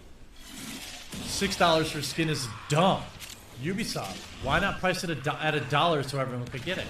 This is the same argument I have all the time with these overpriced microtransactions with games like Apex Legends. But apparently they've done the math and they realize that they make more money targeting the 5% of people that just never care and just buy whatever they can to buy it, and then making it widely available. I would rather they make these things widely available.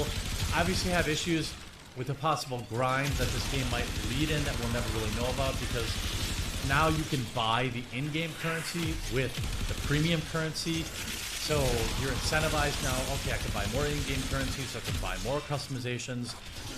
Ultimately, this game will be a money pit for that 5% of people that really want decked out characters, really want all that bling for the multiplayer. But I feel like, you know what, as long as it's earnable in-game and we can't prove otherwise, the best we can do is to continue to remind people to be suspicious of these quote time saver microtransactions, because we never really know what they're going to do to the grind. And because it's Ubisoft, we can be suspicious of it, I think, fairly. But the rest is all cosmetic. It's hilarious. It's comical. It's clown world. But it's got to be fine because it's cosmetics only, and this is the agreement we've made. Even if Ubisoft is going to turn the dial up to 11 and break it off. Good luck, Ubisoft, with your customer base. Hope the game is good, because at the end of the day, if the game is great, no one's going to care about this. Hope you enjoyed this video. We'll talk to you again real soon. Hey, thanks so much for watching this video, and I really hope you enjoyed it. Above, you'll find some links to watch more videos, as well as a nice big button to subscribe, which I hope you'll do. If you did enjoy it, make sure before you go that you leave a like and a comment on the video, because you are the #1 reason this channel continues to grow, and I appreciate you.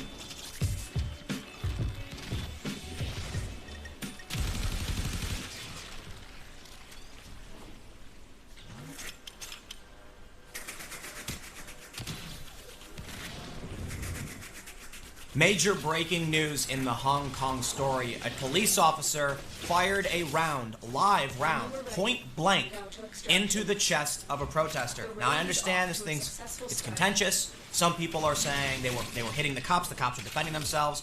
I'm going to talk to you about what happened first. We can talk about the ethics and the escalation. And that's what I really want to get into. After the live round is fired into this man's chest, he is bleeding. Reports say it's not life-threatening. But then the protesters throw Molotov cocktails. There have been petrol bombs, there has been violence, and the protesters have attacked people.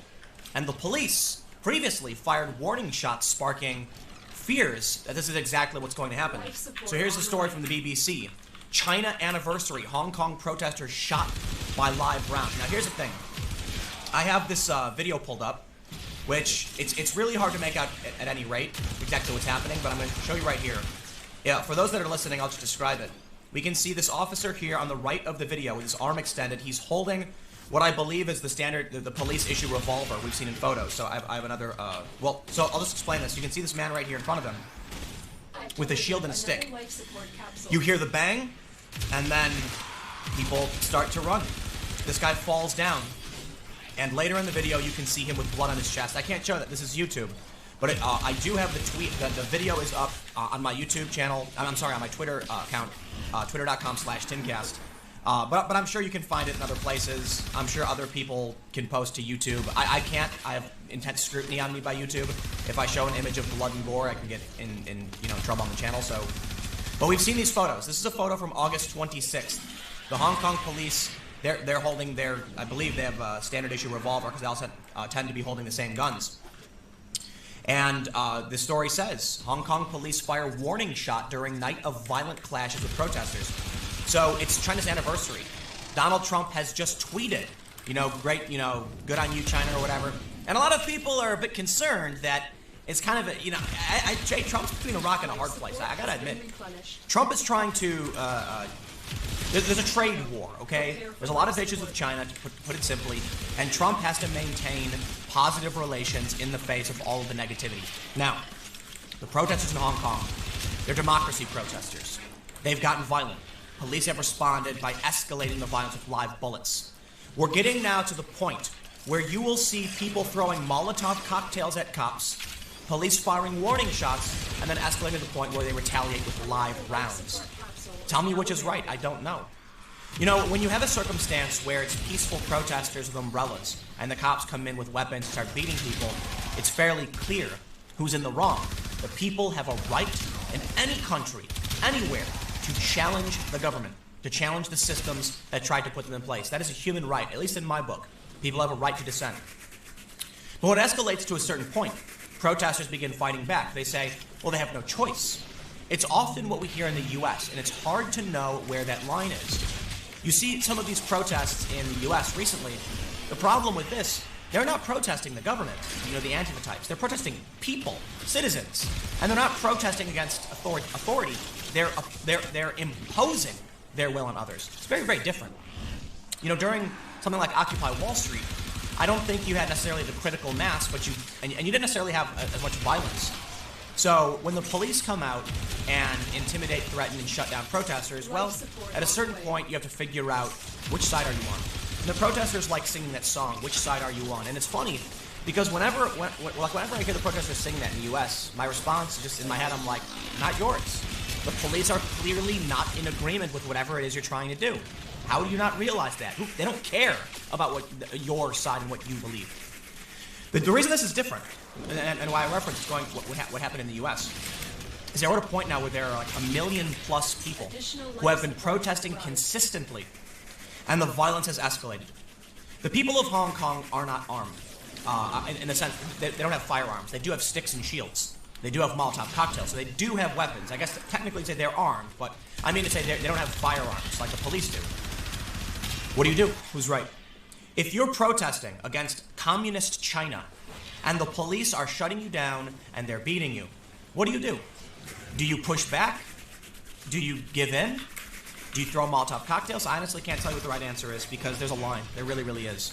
If the police are coming out and oppressing you and telling you can or can't, that their will is law and dissent will not be tolerated, well then I say, screw you. At a certain point, when the police are beating people, people show up with sticks and shields.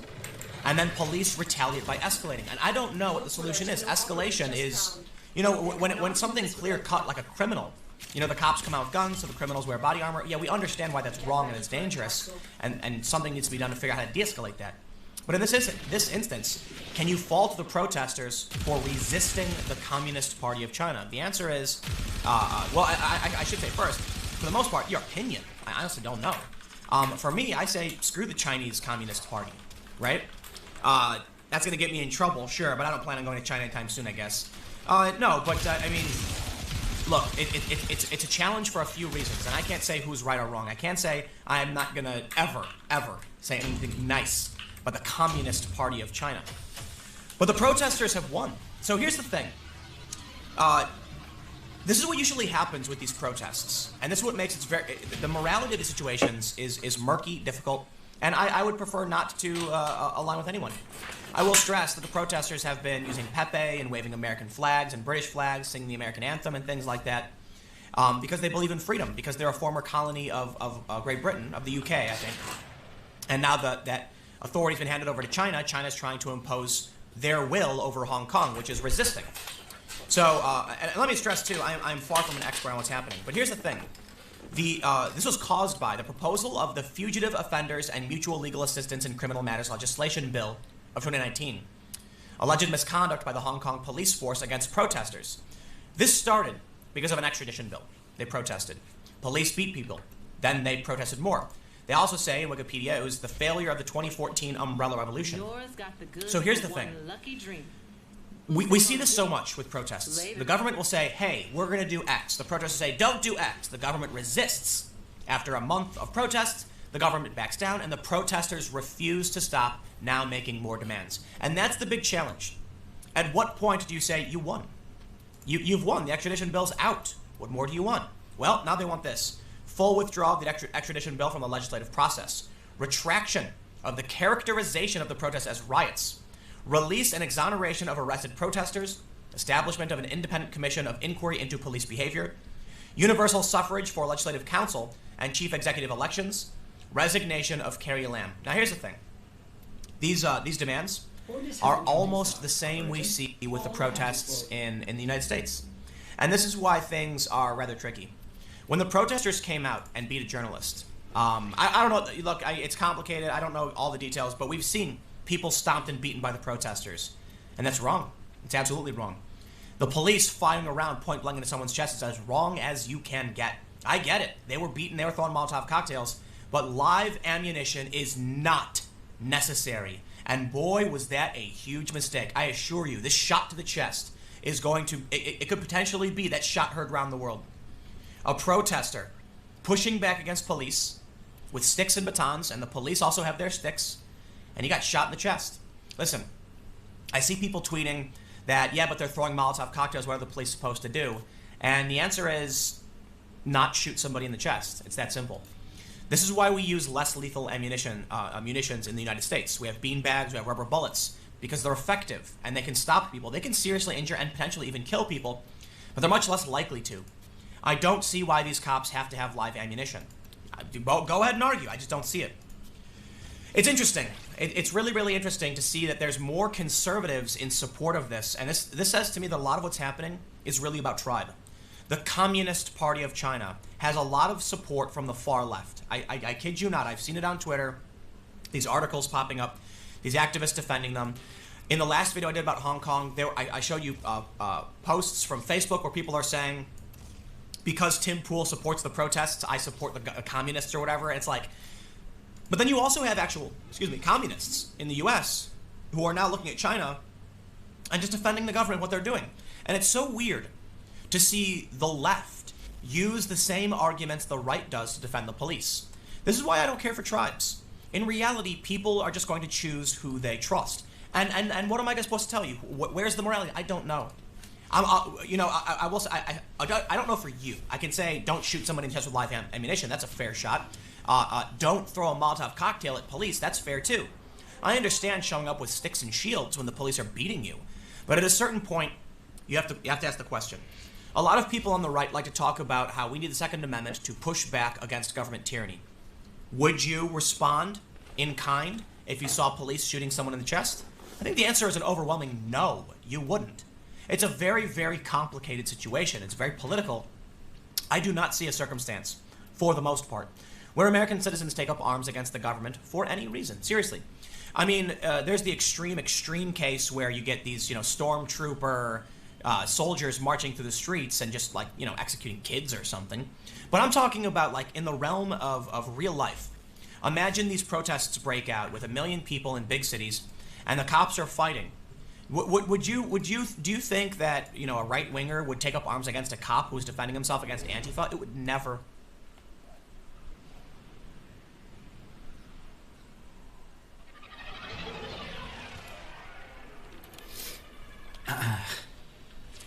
Okay, I think we might be live.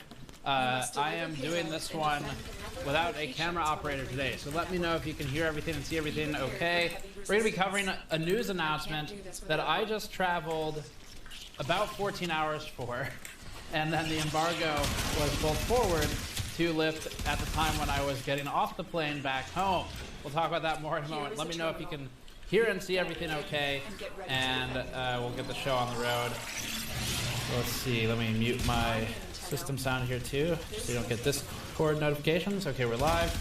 All right, so this is not like a normal stream that we do. This is going to be a news show. I'm gonna go through some stuff live with you all, some slides from Intel. I'll talk about some of what I did today. Thank you for letting me know that the audio and video is good. That's extremely helpful today. Andrew was not scheduled to be in today. So here's what happened. Intel invited us to an event, and by us I mean me.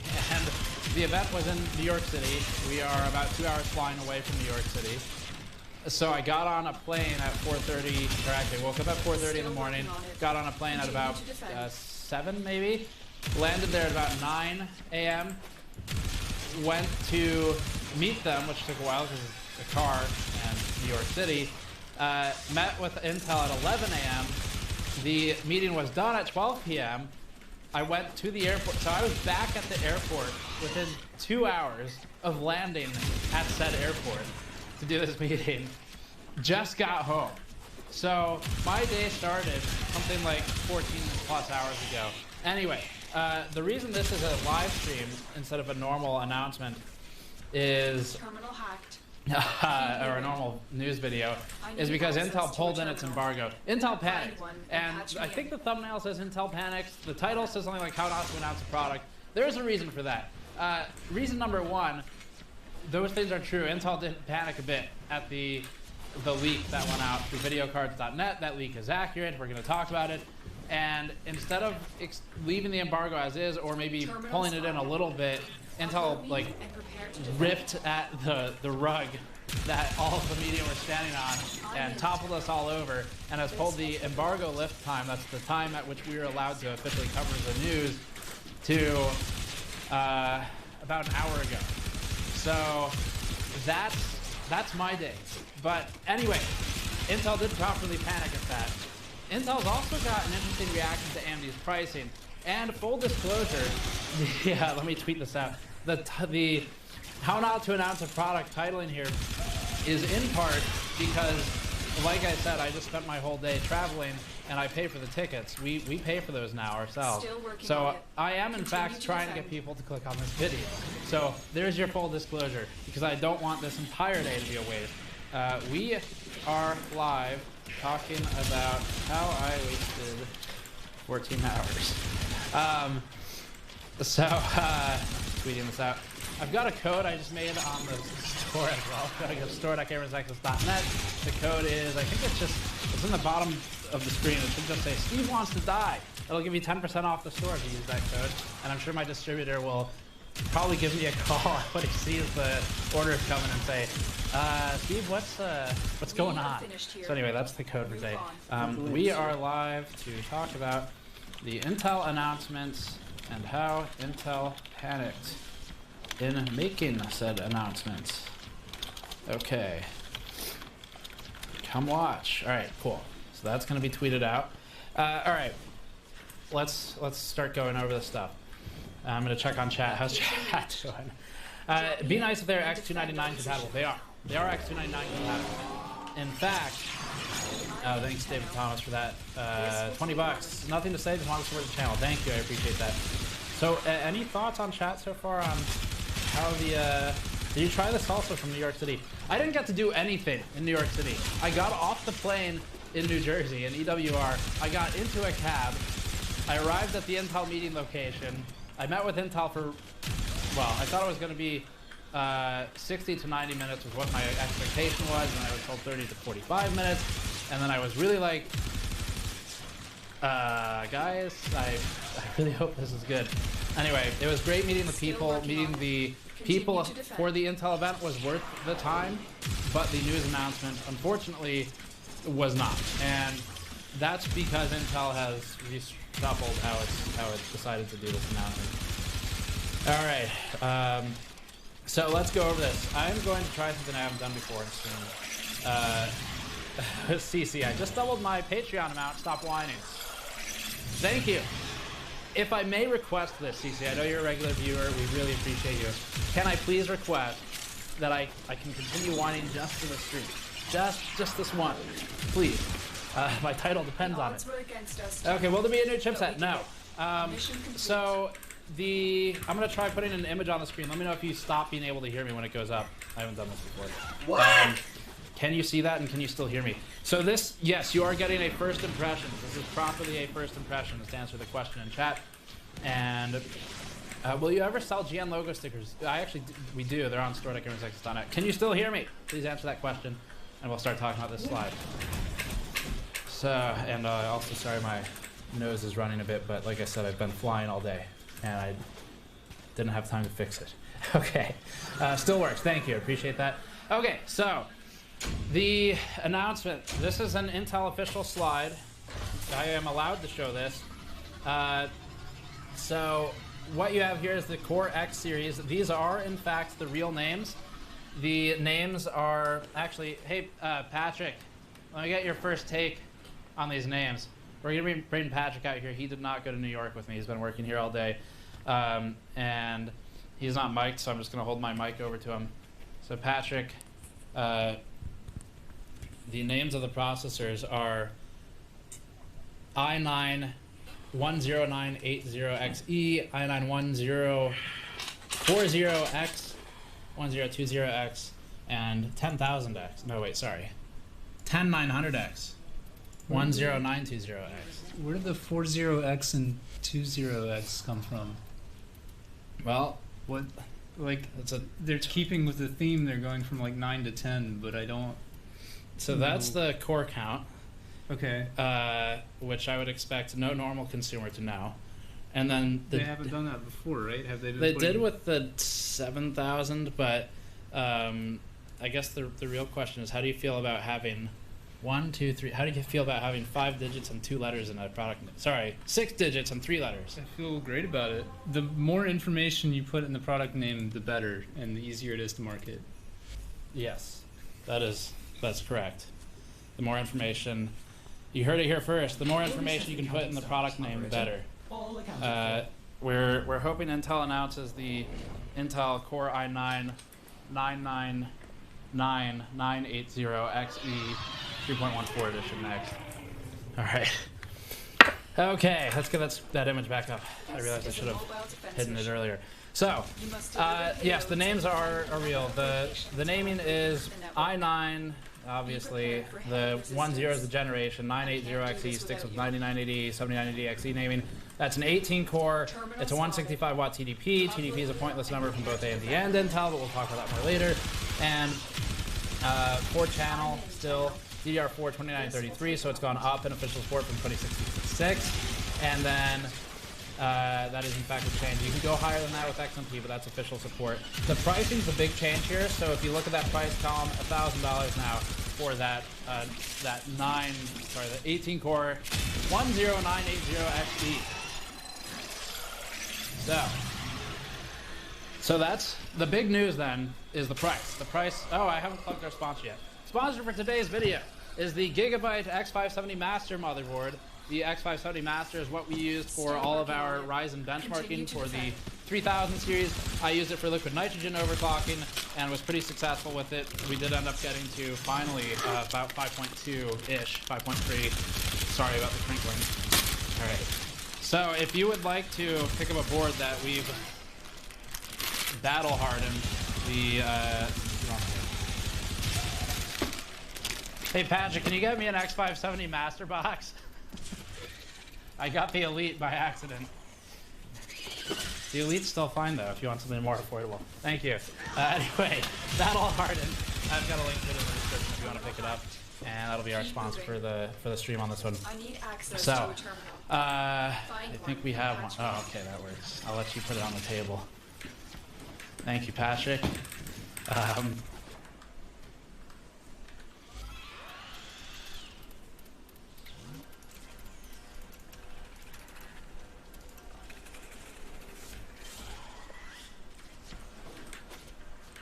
My warframe is strong.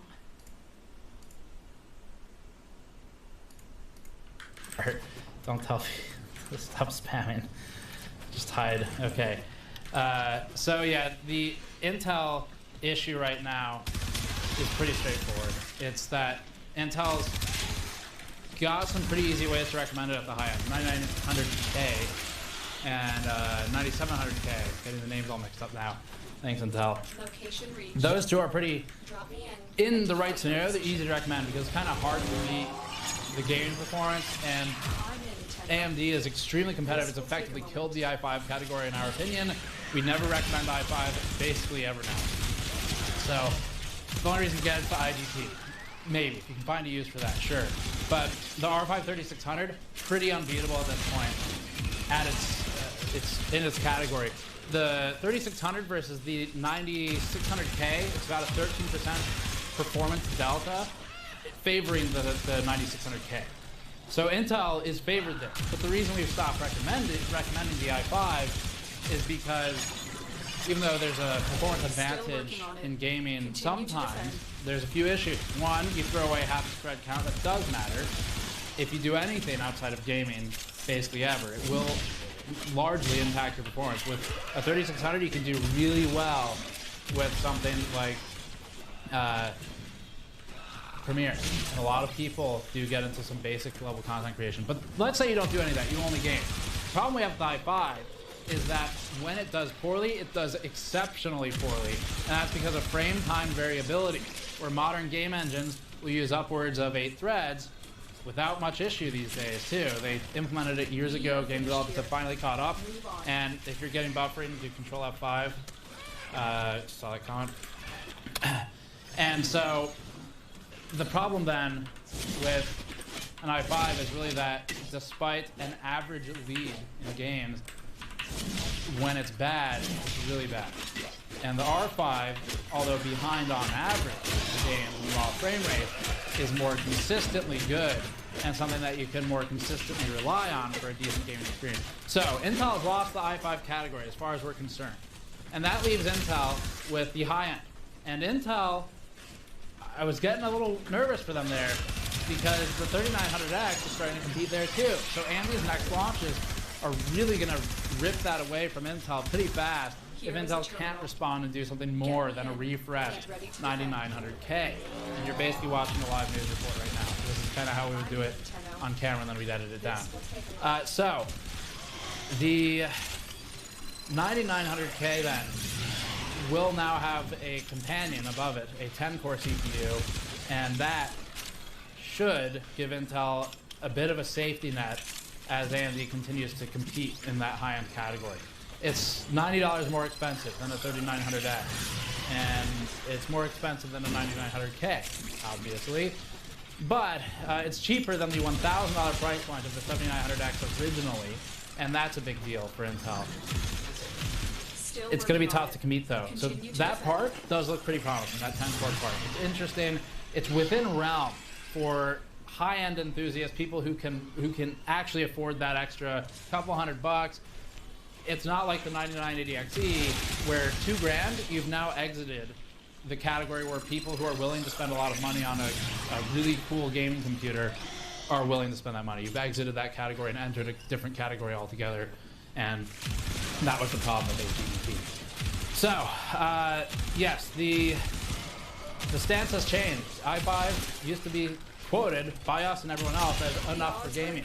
Not the case anymore. We don't really particularly rely on it enough. So Intel's positioning itself where it can continue to fight in the high end with that 10-core part, and that's going to be good for Intel, but it's not cheaper. So Intel's brought its prices down, but it's still not going lower than AMD for the most part. And that's an interesting point, because Intel is kind of cornered in that it's hard for Intel, a company which has positioned itself as like quality, reliability, market leader, it's hard for Intel to bring down the price, especially below or at parity with AMD, because as Intel does that, it's an admission that Intel is, in fact, no longer able to stand on just its reputation. It needs more, and it needs either performance or value. And so Intel's got to bring the prices down. Imagine NVIDIA doing that. It's kind of hard to. It's hard to think of a world where NVIDIA brings its prices down to match the AMD Navi or AMD GPU prices. We saw it with the Super Series. NVIDIA knew the pricing. And debated aside, NVIDIA still ended up priced above AMD Navi. And that's because NVIDIA doesn't compete on price. It tries to compete on features and on its reputation. Intel's losing that ability in CPUs. And so it has to compete on price now, which is really interesting. Anyway, this is all off the top here. I normally script this stuff, but you're getting the raw take on it. So there's the chart one more time if you missed it. The 980XE, though. So on average, if you didn't know, I say a product name about 81 times in a product review. I'm going to have to say Intel i9 10980XE 80 times in our review when it goes up. But anyway, the all-core is 3.8 gigahertz. The turbo for single, or for the limited, let's call it limited core turbo, I'm not sure exactly how much I can say here. Limited core turbo has gone up from about 4.5 to 4.8. That's a pretty significant jump. The cache is the same. The PCIe lane count has increased by 4, so they've added 4 more lanes to the CPU side. I think it's 48 now, I want to say, instead of 44. And TDP is about where it was.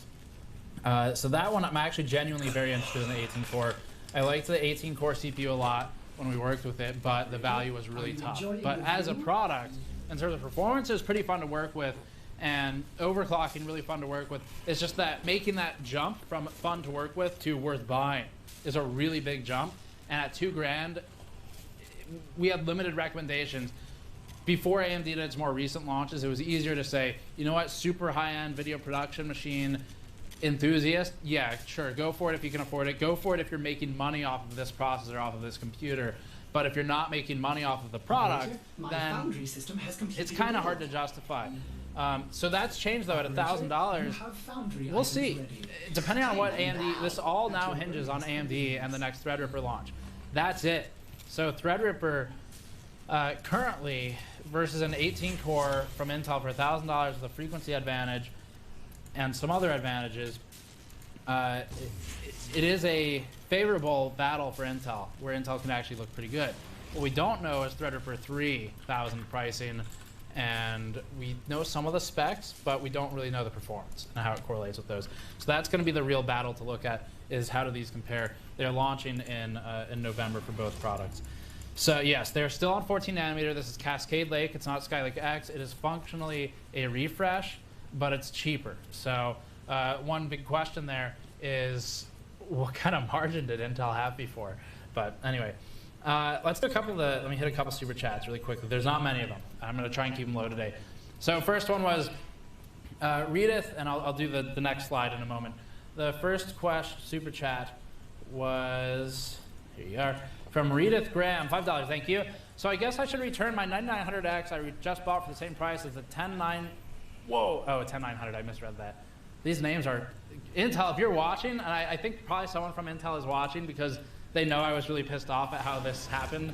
Because again, recapping it, woke up 4:30 a.m., got on a plane at 7, landed at 9, went to Intel for 1 hour, went to the airport, got on a plane, landed home 20 minutes before starting the stream, and because Video Cards published a leak, Intel panicked, pulled the embargo back to today, and now we're doing this stream instead of a normal news video. Anyway, Intel, I guess I was saying, if someone from Intel's watching, these names are really bad. Please don't do these next generation. So someone says, I just bought the 10900XE.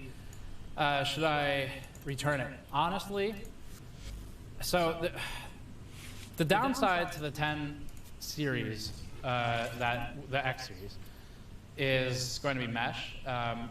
It's fine for gaming. You'll be advantaged in some games. You'll be behind in some games where the extra cores don't benefit you, and the frequency deficit will hurt a little bit, and the mesh might hurt a little bit. But you can overclock those things without doing anything crazy. You don't need liquid nitrogen for that.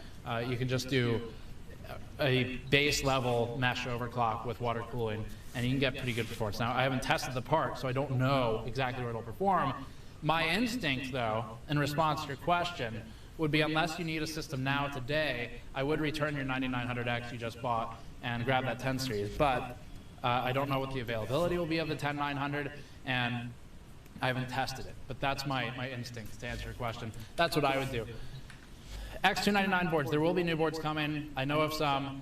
The Dark is still really good, and we worked with a Gigabyte board, the Extreme or the Gaming 7 or 9, whatever it was. That was really good as well. We worked with that in the past. The chipset is the same. Next question. I'm only gonna let's do like 4 of these, and then I'll do some more news, and then we'll come back to these. David Thomas, $20. Oh, nothing to say. I want to support the channel. Thank you. You can also support the channel if you want to get something in return by using the code. Was it Steve Wants to Die? Steve Wants to Die for 10% off the GN store during the stream today. It was a lot of travel. I mean, it's not like we go to Taiwan. That's a lot of travel, but this was a lot of travel for one day. I guess it's whatever. Anyway, next one, and I'll check normal chat in a moment. Next one is Daniel Silva, $4.99. Thank you for going to New York. Yeah, it was great to meet the people from Intel there. That was very useful contacts to make and good discussion with them. I wish they had handled this announcement differently. But anyway, I'm trying to make up for it in the views now by titling the video the way I did and with the thumbnail, which are both accurate, but they're a bit on the clickbaity side. I apologize. I hope you can understand I'm trying to make some ROI here, because I did pay for the tickets and a lot of time. BM, $5. Would you say AMD is controlling the CPU market? This is a great question. If so, how long do you think so? And then signed it in Buttonell. That's a nice name. Do I think AMD is controlling the CPU market? Here's what I think is really interesting. Intel has parts that are good and are competitive and do really well at the things they do. They also have parts that are extremely uncompetitive. Still fine by standard definition of not being broken, but not particularly competitive. So is AMD controlling the CPU market? My answer to that, I'm going to go with actually yes. And if you asked me this right when Ryzen 1 launched, or even a little bit into Ryzen 1, 6 months in, I would have said no.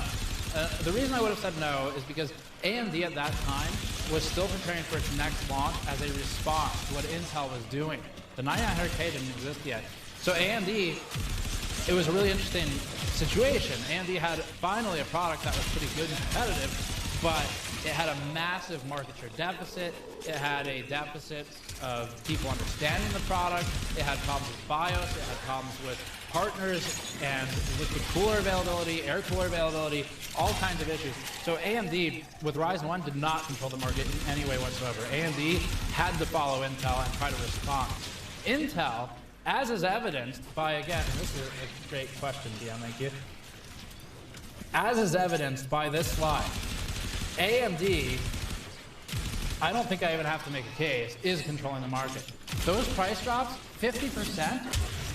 The 9980XE was, you do stat math in funny ways, was 100% more expensive before. And with a 2x increase in price from where it is with this new one coming out, yes, AMD is controlling the market. That wouldn't have happened if AMD didn't get its butt into gear and make a really competitive processor that was also insanely aggressively priced, to the point that AMD's probably now looking at its pricing, actually it did with Ryzen 3000, and going, okay, we need to start increasing this. We've done what we need to do to get people to recognize the product as competitive. Now we need to make the money we deserve instead of cutting our margins as low as possible. And it's all really brilliantly done with the multi-die approach, because now your cost to fab goes way down, your ability to save the silicon and thin it elsewhere has gone up. So it's a really good strategy by AMD. Hats off to them. Yes, answer your question. AMD is controlling the CPU market. In terms of pricing, absolutely. Intel still has stuff in the pipe, and has had its 10 nanometer in the pipe for a very long time now, but, oh, thank you. That's fine, trying to lean that. So, Intel's had its stuff in the pipe for a long time, but it's still responding to AMD on price. How visible is that? Oh, it's not on the screen yet. Let's see. That's not bad, actually, if you're watching full screen. If you're on mobile, sorry. So Patrick's done us a big favor here. He has helped me with the names. Although I don't actually know if the prefixes to these. I'd have to look at the slide. That's 9.9. I don't remember what those are. Those are the specs for you. Thank you, Patrick. Is that base correct for the 10980? Is it really 3.0? Didn't actually look. Base. Is this from the image I sent you? Oh yeah, it is correct. Okay, cool. Nice. Yeah, so there's your specs. 18 core, 36 threads. This is how to make a video on a budget. 18 core, 36 threads, 10940X, 14 core, 28 thread, 10920X, terrible name, 12 core, 24 thread, 10900X, 10 core, 20 thread. The ones that I think are interesting, that one, the 10 core, and that one, the 18 core. I really enjoyed working with the 18 core. I don't know if it's a good value. We'll see what how Threadripper 3 does. But anyway, interestingly, the 16 core is gone. Intel's eliminated it because I didn't actually realize this irony until now. Intel eliminated the 16 core because there are too many products in their stack and they were worried it was confusing. Huh. Worrying about the products being confusing probably could have started with the names. Not gonna stop. Who needs a green screen when you have Patrick and a whiteboard? Yes, absolutely. So anyway, yeah, that's base. There's one other slide I haven't done here. Zenith, I have a question. I've been waiting for a stream from you to simply ask one question. Gamers Nexus, does any current GPU benefit from PCIe 4? Not any current consumer gaming GPU. No, is the simple answer. I'm not sure how the deep learning and enterprise targeted stuff behaves. That maybe, but not consumer. Okay. So let's look at the next slide. 5-digit names are not confusing at all. Yeah, and that's the sad thing. It's not even 5. There's another one before that we've cut off because it takes too much space. Oh yeah, and this is a good point too, talking about the 3950X and the 16 core. So that's really interesting to me because, first of all, I do want to say something in Intel's favor here, which is that it's not just a core-to-core battle. Intel still has frequency a bit on its side. It's got some other advantages. Overclocking, if you like that, as I know there's a really small audience now, I'm really narrowing it down. But if you do that for fun, the Intel CPUs are still going to get you higher scores and things. But if you're like, who cares about a stupid high score? That's totally pointless to me. You're absolutely right. It's a segment I wanted to note. But frequencies, Intel's got that, in theory, got an advantage. We'll see how Threadripper 3 looks. But the 3950X, interestingly, would fall right here. That processor is supposed to be $750. The 10940X is $784. And the 10980, I feel so bad for Roman, for Der Bauer. He just learned that in English we all shorten the names to like 9900K instead of 9900K, and now he's gonna have to figure this out. Roman, give me a call. I'll give you some English lessons on how to say these names once I figure out how to say them efficiently, because I haven't. So the 16 core would fall right here, and that would put it in the 800-ish range. So two things here, that's above the 16 core from AMD. If you only care about cores, 16 core from AMD looks good. It's not only about cores. Intel will have things that bring its performance up. We've seen it. You see it in the 8-core versus 8-core battles of desktop CPUs. In things like gaming, yeah, Intel still has a lead, and it is measurable, and it is meaningful. So it's not as simple as core versus core. I do want to kind of distill that and say you can't boil it down that simply. If you're doing an application that only cares about cores and threads, yeah, cheaper one's going to benefit you. But even so, though, Intel, basic product marketing is you create enough products where people look at the high end, there's a halo marketing effect, they get really attached to it, they want it, they look at the low end, and then hopefully your goal is that they're looking at that one that's $784 versus $1,000, and they're going, well, you know, I think I can make that jump, and I'm only building this system once every X years, so okay, I'll do it. That's kind of what they're hoping for there, and removing the 16 will increase the amount that people are spending willing to move up one level. 10980XE, question mark. Yeah, that might be it. That might be the efficient way. The comments are great on this. Okay, did I get that other slide up yet? Here it is. This is the other slide I'm allowed to show. So, new and featured technologies. The featured section is mostly without too much point here. I mean, unlocked, okay, that's what they are. It's not a surprise. 4.8 gigahertz is the limited thread boost, I think is safe phrasing for me to say right now. The memory capacity has doubled, and the let's see,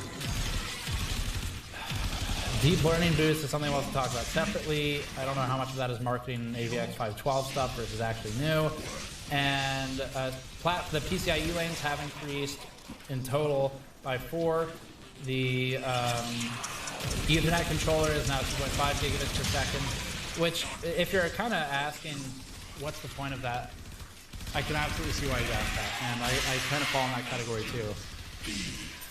I think I have an answer. I saw this discussion online earlier, and it was an interesting one. I think there's probably, I'm sure there's some of you who work with networking on a daily basis can give me a good list of things that 2.5 makes a lot of sense for, but the one I saw that makes good sense was if you have like an older building that has wiring in the walls, you don't really have the ability, the means to rewire it, or you can't rewire it, or whatever, and you have some fade in the speed because of either the type of cable used, the duration of the length of the run, rather, whatever.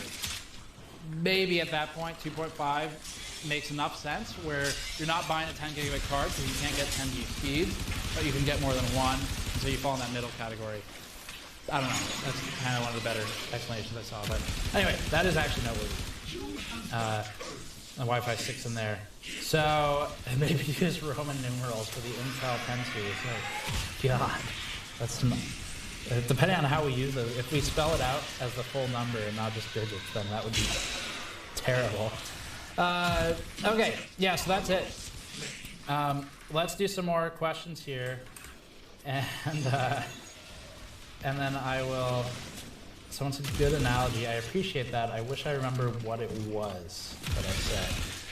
This is all off the top today because, like I said, flew to New York, met with Intel for an hour, flew home, checked my phone while sitting waiting to get up on the plane, and it's like, oh, okay, cool. The embargo lifts in 15 minutes. Great. Can't wait to not have a break and also not be able to prepare a quality video. Anyway, my apologies for the quality, blame Intel. But the 10 core looks interesting, 18 core is interesting to me. Let me do some super chats. So we had Big Al 268, great to see you, always good to see you in the chat. $20, here you go, Steve, get some tater tots on me. I might actually do that tonight.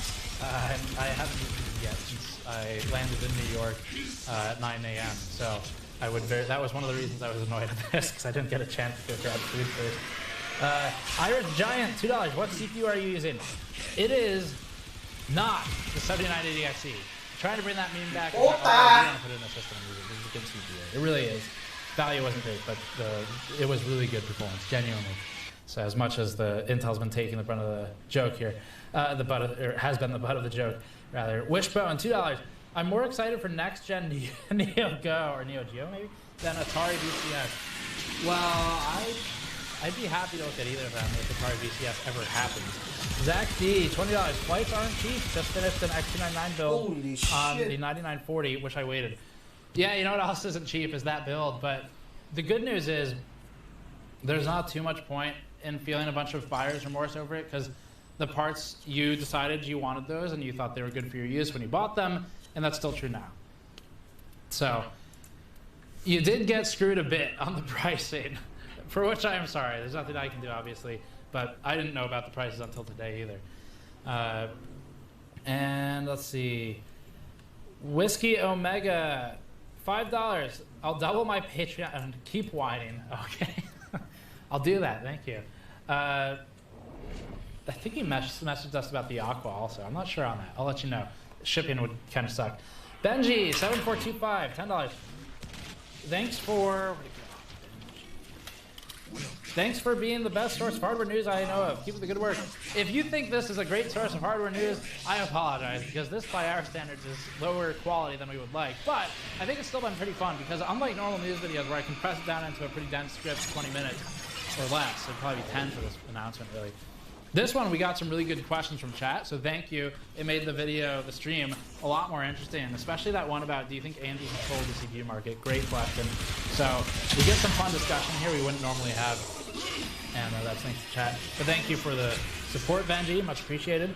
Hytriac, $10 Canadian. Intel, potential 14 nanometer shortage, plus a big drop in margins, that's for damn sure.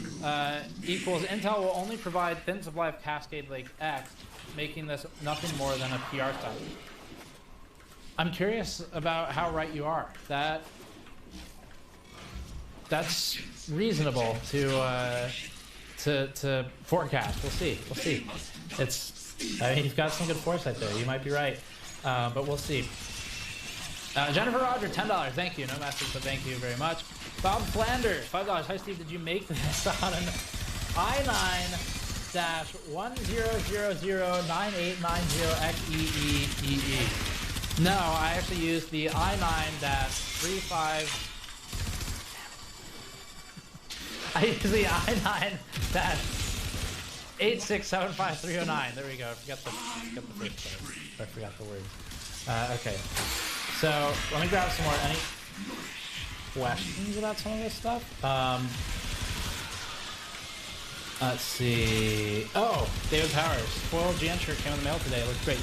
Awesome. I'm so glad to hear that. This shirt, they finally shipped out. So thank you for your patience. So I think they've all shipped at this point, as of like today. Okay, so let's look at that. This slide is basically pointless. We don't really have anything to learn here. This one was the spec. We've gone over those. And let me see what the email said, what I'm allowed to share.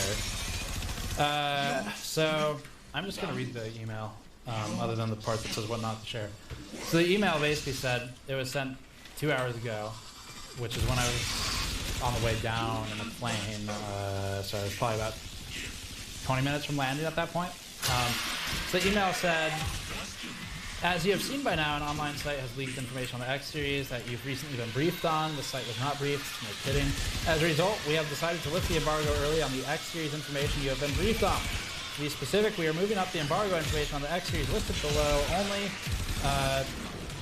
And this is at, 6:30 was when it lifted Eastern. And they said I could share X series new and featured technology, slide included, we did that. SKU and table pricing, we did that. Timing that we are targeting, X series availability in November. All other information, including, can't read that, is still under embargo. Including performance data, which I didn't really get. So, how's chat going? Tech Deal says, hope they do well, depends on the thermal solution.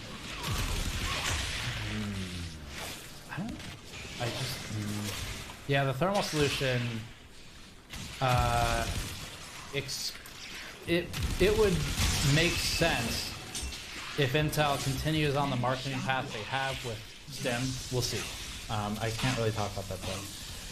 Okay, so super chats and questions about this stuff. Let me hit those.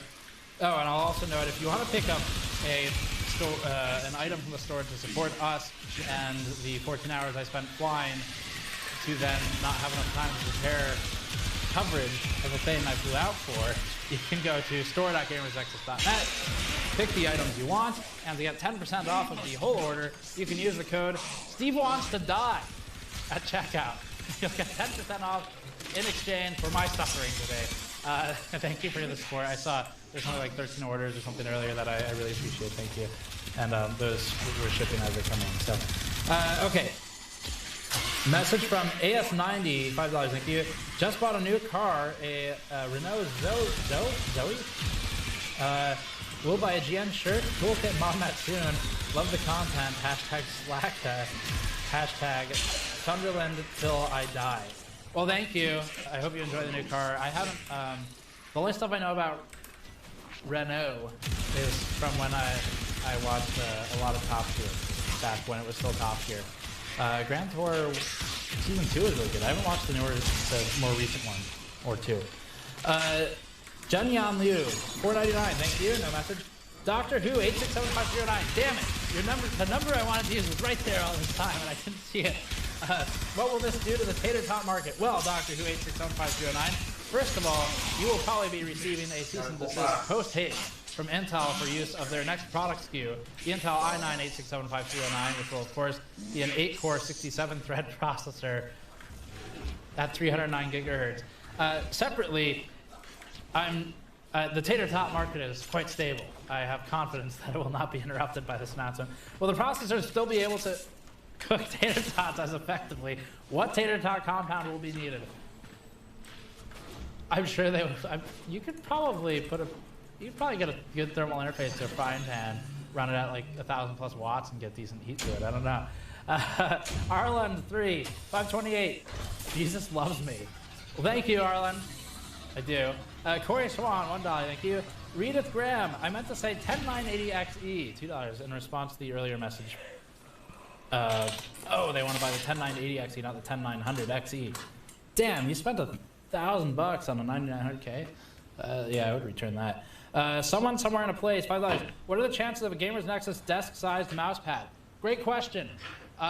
Depending on the size of your desk, we have one actually in production right now. We're getting samples made, and we had the first round made, send them back for QC, they're making another one, and that one's gonna be, off the top of my head, I think it's like 34, 36 by 12.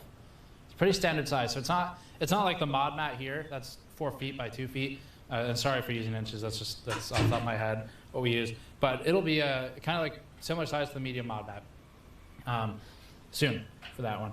Jeremy Clarkson, $2. This makes top tier XOC a lot more attainable. Yes, that is something I'm really interested in. So I'm excited about the 980XE, we're gonna call it, because for overclocking battles and stuff, I really did like working with the 9980XE. His name. 3175X, which is over there, is also, I mean, it was really fun to work with, but it's so unattainable. And the motherboards, one of the board vendors made 50 motherboards when that product launched. So what's the volume on that part? So yeah, this 10980XE at about $1,000. That's all 1K unit pricing, by the way, so it'll be a bit higher at retailers. At $1,000 though, it kind of feels like a return to enthusiast class from 7 years ago or so, where the ultra high-end was, yes, very expensive, but it still felt attainable to a decent size of the market. Nothing at all compared to the mainstream desktop part of the market, but you know, still attainable. And then you get to 9980XE, and it just cuts off everybody, basically. So yeah, I do agree with you. I think it'll make XOC more attainable. It'll make competitive overclocking fun for a lot more people. It's a small market. It's not a market Intel's trying to fill, or really anyone except for the LN2 pop makers and stuff like that, but a fun one. Timmy Joe PC Tech, $5. 9900K should still be much faster rain bus versus mesh. Yes, that is correct. I literally just bought a 900K, sold my 7820X because it wasn't any faster than my 3700X. Yes, the 9900K should, that was a point I mentioned, I think, after you sent that question, but before I saw it. The mesh on these processors is probably going to be a bit of a limiter, but I think you might be able to make up for it. Overclocking mesh isn't too difficult. You can on the previous ones of these, you can push it to like 30 without. Well, actually, I shouldn't say that because I don't remember what I got without extreme cooling. I think, yeah, 30. We were doing 30 without extreme cooling. That was with liquid. That was with an AIO CLC. It'll depend a bit on the games. Once you get into that 18-core class, it will be outclassed by 9900K in instances where frequency matters more, where range versus mesh matter more. At the 10-core part, though, there are some games where, I don't know, that thread differential might matter more, and we'll just have to see in testing. Matt Lantry, $5. Hi, Steve. Love the dank case reviews on your channel. What's your personal keyboard choice for gaming? What am I using? What are they called? Tesoro? I'm using that Tesoro keyboard at my desk right now here. And I used a Roamer G for a number of years. I used a G710 Plus for a number of years. I have some Corsair, that what is it, silver switch or whatever at home.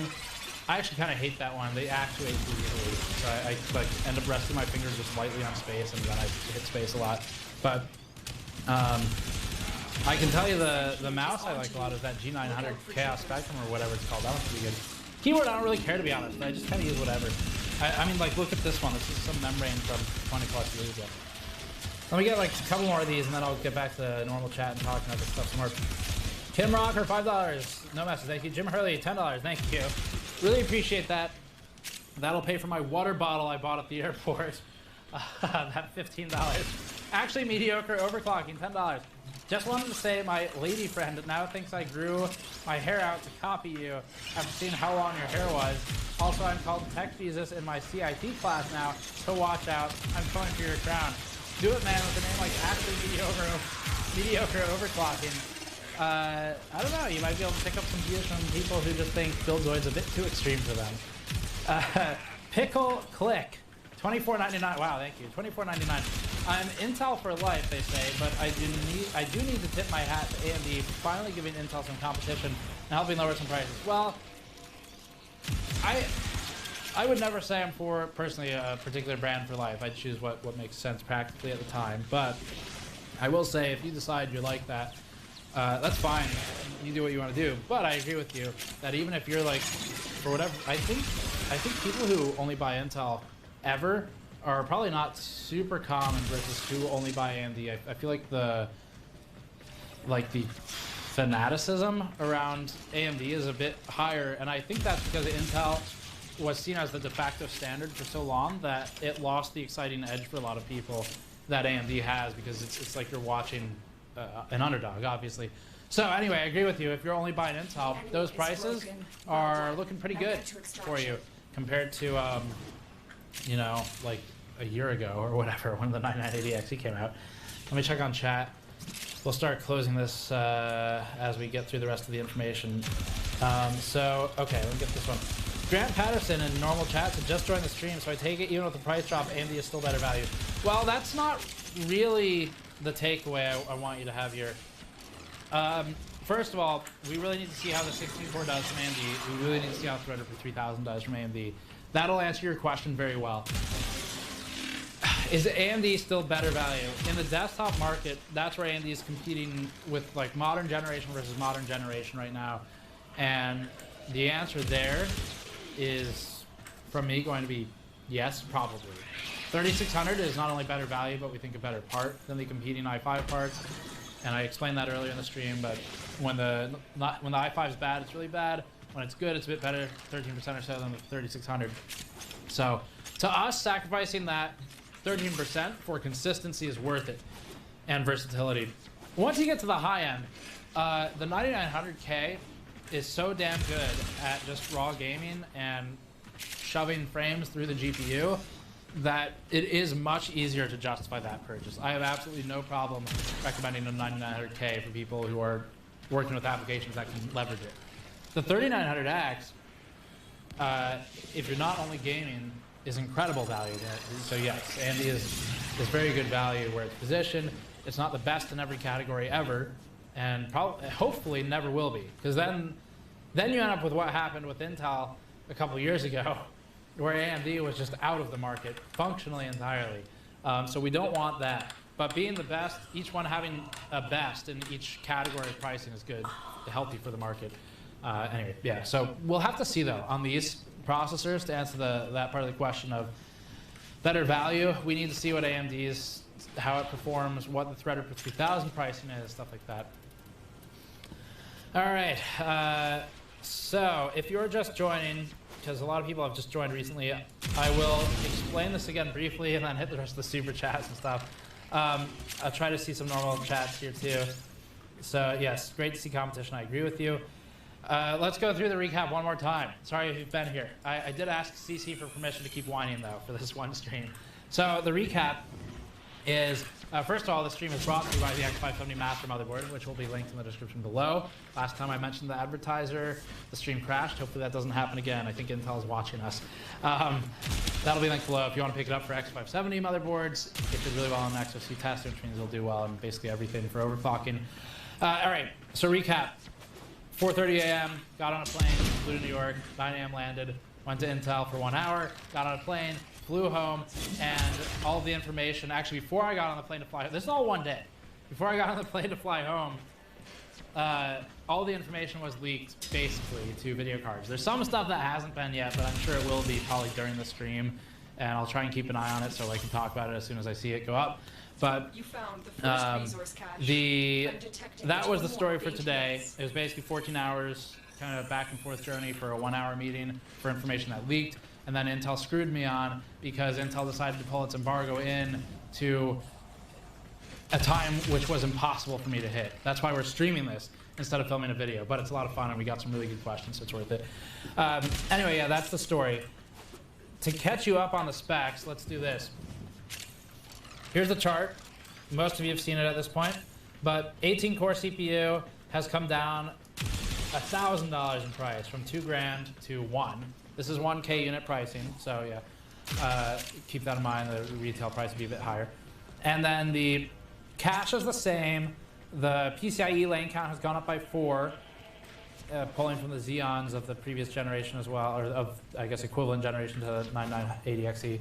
And then the memory has increased from 2666 to 2933.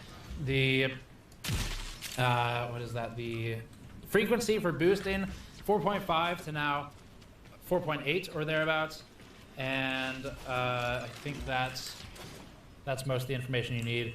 And I've gone over all the parts. Yeah, that's the interesting ones back there. Well, that's all of them that we can talk about. But 10 core and 18 core are the ones I actually think are really interesting and to care about. Was this? I'm getting messages from motherboard manufacturers because they weren't aware that the embargo was lifted, and I have more information than they do presently, which is quite sad, but also very normal for AMD, Intel, and NVIDIA alike.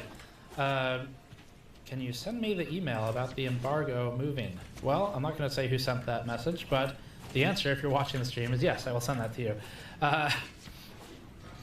Is it true Intel lifted the embargo? Yes, it is. Other motherboard manufacturer, whom I will not name. Okay, the manufacturers are watching because they weren't expecting this either. Okay, 4 channels, looks like someone's afraid of Threadripper. 4 channels has been on X series forever. Like, X79 was quad channel. So, no, that's nothing to do with Afraid of Threadripper. Afraid of Threadripper is that, the price. That's Afraid of Threadripper. The channels has nothing to do with it. Intel's been quad channel forever at this point. So, yeah, that's been there. Okay. TDP as useless as usual. It pretty much for both companies, yes. AMD's doesn't have power anywhere in the equation. Intel's has funny stuff going around with boost durations where for short bursty periods of time you'll exceed the power number TDP that's on the chart, but then once it dials back down and you lose the boost duration past 100 seconds or so, 120 seconds, then you'll fall about where TDP is for power consumption, at least on the 9900K. But yeah, okay. Another job so, when manufacturers get their embargo status from GN, yes, that's sadly very common. No PCIe Gen 4. I don't have a problem answering this one, I think. Technically, it wasn't like in that what you can talk about list, but it's pretty easy to get the answer. We already know X299 is the motherboard going forward. This has been known since like Computex. So X299, there's no new chipset. X299 is not PCIe 4.0 enabled. Ergo, we can assume that X299 for these CPUs will not be validated for PCIe 4, even though it's dictated by the CPU. Because it won't be validated, one could assume that PCIe Gen 4 is probably not natively or will ever be supported on X299 with these CPUs. That's, I think that's you can kind of deduce your way down to that with information that is publicly available. Are these new CPUs mainly for productivity? Enthusiast HEDT class CPUs can absolutely be used for productivity. I mean, you get, the thing you get with these is unlocked, so it's not like a Xeon where you're locked down. So you can overclock it a bit without going too crazy and have a really good Adobe Premiere station or Blender Station or something like that. So yes, I would say so. Gaming at these 18-core part levels actually typically tends to start going down versus a mainstream $500 part. That's true for AMD too. You look at 2990WX, play a game on it, it's atrocious in a lot of games. But that's fine, because it's not what it's meant to do. You can turn on game mode, turn off half your cores, restart the computer, not really a great way to do it, and it'll be okay. But yes, these are targeted primarily for productivity use or content creation is the buzzword these days, stuff like that. Wow, $50 from David Emma Heiser, I'm going to go with. Thank you, David. I really appreciate that. Tremendous support. No message with that, but I do appreciate you. Thank you, David, for making my day a bit better. I believe that $50, so someone gave $10 earlier, that paid for my water bottle at the airport. I believe the $50 will pay for my my plain bagel I got at the airport. That's probably about what it cost. Okay. I.e. there's going to be a new chipset soon. No. Okay, next. Yeah, we kind of know the chipset because that information's been public since Computex. So sorry, X499 was not real. Actually, Gigabyte even told us that. We published that news back during Computex. Okay, let me get a couple of these super chats. So we had one from Addy T, $2. The processor series should be called Snowflake. That would be easier to say, and almost fewer actually, very close to the character count. As it's actually fewer characters than Intel Core i9 10980XE Extreme Edition, I guess is XE. Okay. The startup, $10. R7 3700X X470 Carbon, other bowler, and an RX 580 GPU in WP. Man. There is the assassination target. I feel like something happened while you're typing that message, and I hope you're okay. Or it got scrambled, in which case I'm just really sorry that I can't answer it. R7 3700 X470 Carbon, other bowler, and an RX 580 GPU, question mark. In will be. I agree, in will be. Sorry, I don't know what that means. Paul Baldwin, 199. Oh no, come back. Where is it? RISC-V, RSCV, and RDNA is the final nail in Intel, Paul Baldwin says. We'll see how it unfolds. Redith, actually, I will say this. Up until Ryzen, I think ARM was probably Intel's greatest threat. ARM's still a big threat to Intel in non-desktop applications for sure. Where ARM competes. So it's easy for us to, this is kind of a sideline, but it's easy for us to narrow in on like AMD versus Intel. But ARM is actually also a really big consideration. Pretty big company. Redith Graham. The reason this is so exciting for some of us is because of Thunderbolt 3. AMD still doesn't have that ubiquitously, and if you're using it for real work, you're likely using Thunderbolt 3, or is it just me? I'm actually not sure. I don't use Thunderbolt ever, but I guess logically that does make sense to me. That would be an exciting, yeah, that's listed on their feature list. If we pull that up, this was the feature list. Thunderbolt 3 support is in fact on there, as are a couple of other things. So yeah, if you're going to use it, that would make it exciting, and it's like half the price of what it used to be. Samus RN Dean, $5. Is this Gamers Nexus? No, this is Patrick. Kevin Wise, $20. Thank you. A message. Lego Lad Playwell, $2. Was wondering what happened to the mule mugs. That's pretty easy to answer.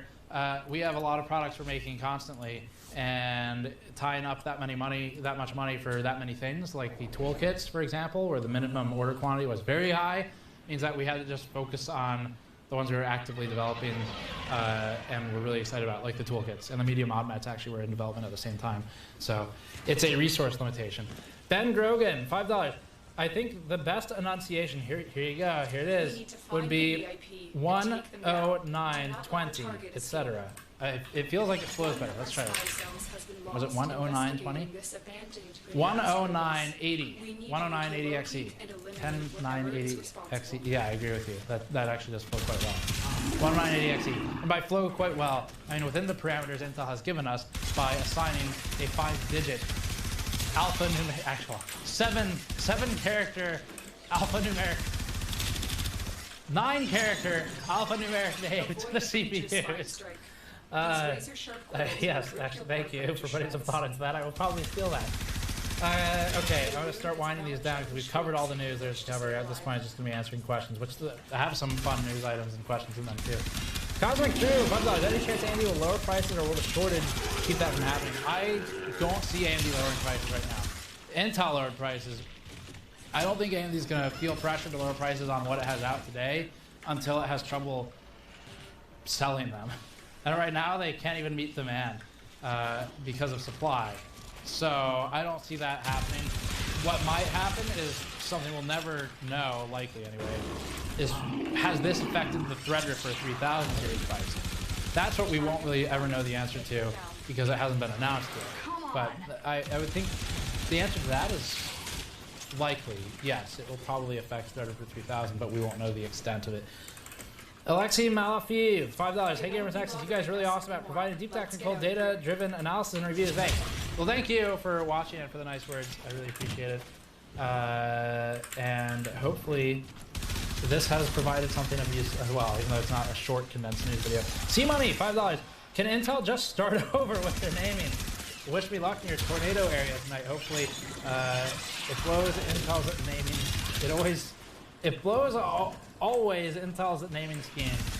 Yeah, well, first of all, yes, absolutely. Good luck near the tornado. I was not aware of that, but I was also in transit all day, so I didn't have access to internet for the most part. But good luck to you. I'm glad you're able to watch the stream. That implies to me that hopefully it's safe where you are. And let's hope it stays that way. Should Intel start over on the names? My answer is yes. It's very simple to answer.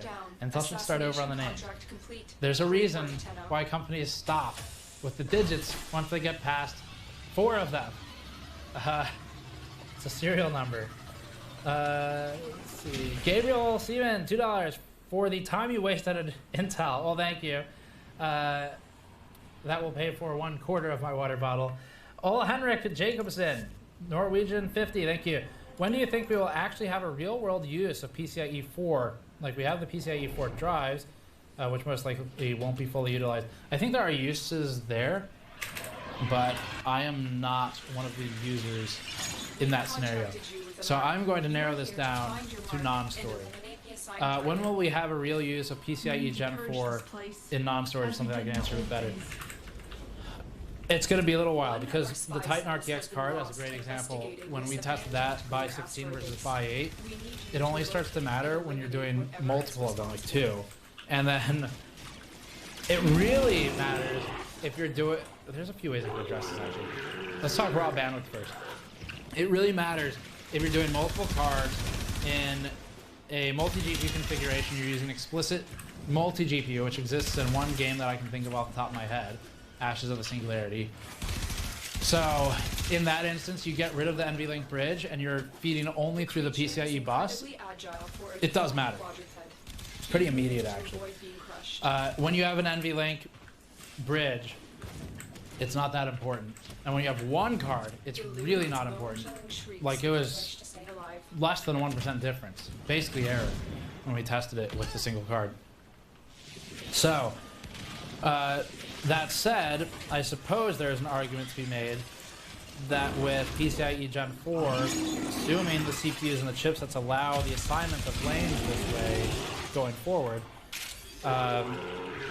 PCIe Gen 4 you can assign half the lanes to get the same thing as PCIe Gen 3 with double the lanes of that same count.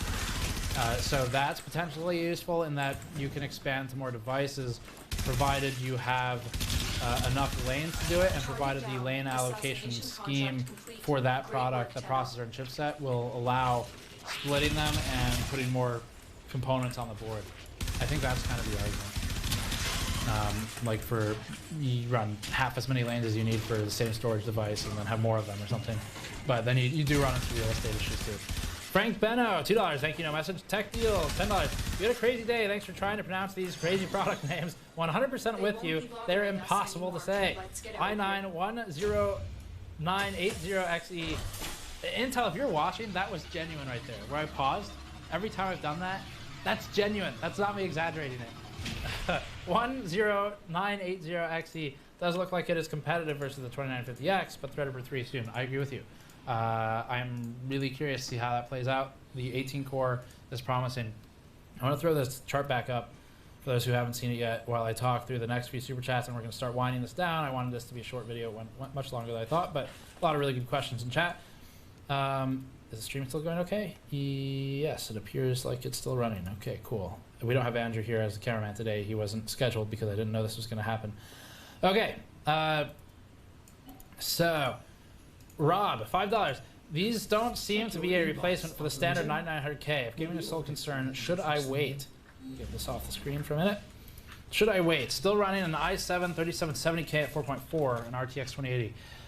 I mean, that 3770 alone tells you that you can run a CPU a long time if you buy a high-end one, and like high-end desktop standards, and not need to replace. So, these don't seem to be a replacement for the standard 9900K. You are correct. They are not a replacement for that. The X series parts are not really as gaming focused. In fact, you do get some performance decay in a good amount of games as you increase the core count to and beyond 18, especially beyond 18. Some applications, like some games, do scale positively at 10 cores. Some scale positively, like 1 or 2 I can think of, at 18 cores, but it's so exceptionally rare, I wouldn't build your gaming machine around that unless you're also an enthusiast overclocker, in which case go for it, it's a lot of fun. But if you're building a production machine, totally different story. Gaming machine, I think the thing to look at will be at $600 for a 10-core part. Will the detriment in rain versus mesh be outweighed by the thread deficit on the 9900K? I think that's kind of the question for those two. And for that, and also you've got a frequency question there where this max boost is 4.7 versus, well, whatever the 9900KS is going to be, I guess, 5. Is that all it is? Just 5 for everything? So yeah, that's, and then all core is also a consideration. We'll have to look at how the frequencies behave in gaming. But yeah, no, you're correct. Should I wait if gaming is the sole concern? Maybe, yes. Actually, yes. I'm going to give you a firm answer on that. Yes, you should wait. You should wait until, if you don't need a system today. If you don't need a system today, you should wait until probably in the next month or so. We'll see Intel and AMD both moving to launch these products. So it's likely that in the very least, the retailers might start seeing the writing on the wall of we need to dump some of this inventory.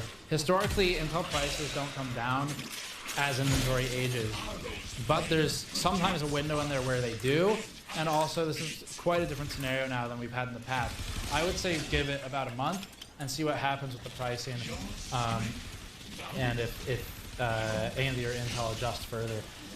JW Dickinson, yeah, fat guy here looking for 4X sizing. Good to see you, JW Dickinson. We do have 4X in stock for quite a few of the shirts. I'd have to go check them manually to tell you which ones, but I do stock 4X pretty regularly. Deep fried lettuce. Find that at a state fair. $10.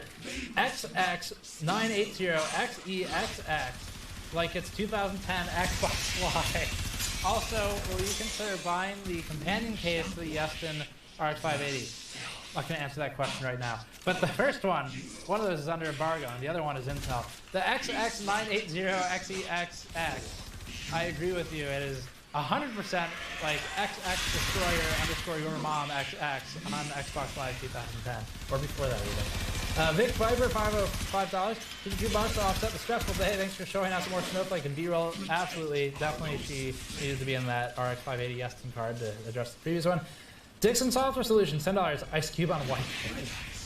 That's an old meme. I like that people still know it. I'm going to start. Let's cut the super chats off here. I think. Well, I don't know. It depends. Yeah, there's quite a few to get to, so I should probably cut them. Let's see. How are we going on time? I'll keep going for now. Okay, so Andrew Todd, $20. Thank you very much for that. Really appreciate it. Well, good time for me for my 7900X to bite the dust. Do we know if they are going to be soldered? Officially, we don't know. Intel made a big deal about STEM, as they called it, on the 9000 series in general, all of them. So I would hope and assume they're continuing with that, because it does. Why would you put that much marketing effort into it otherwise? David Powers, $2. Foil janitor. Oh, I got yours. Yes, glad it got to you. Thank you for letting us know. Corey Swan, $1 again. M3 DLP4CK, $5. Vulnerabilities fixed? Question mark. Or will those chips die soon anyway? It's actually a good question. I didn't get a chance to talk about that because I had 45 minutes after flying to New York to ask questions, and I didn't want to like waste time on things that weren't related to the product that I wasn't sure the people there could answer. So there have been a lot of in-silicon mitigations Intel's been working on. The 9000 series did include some of those for desktop.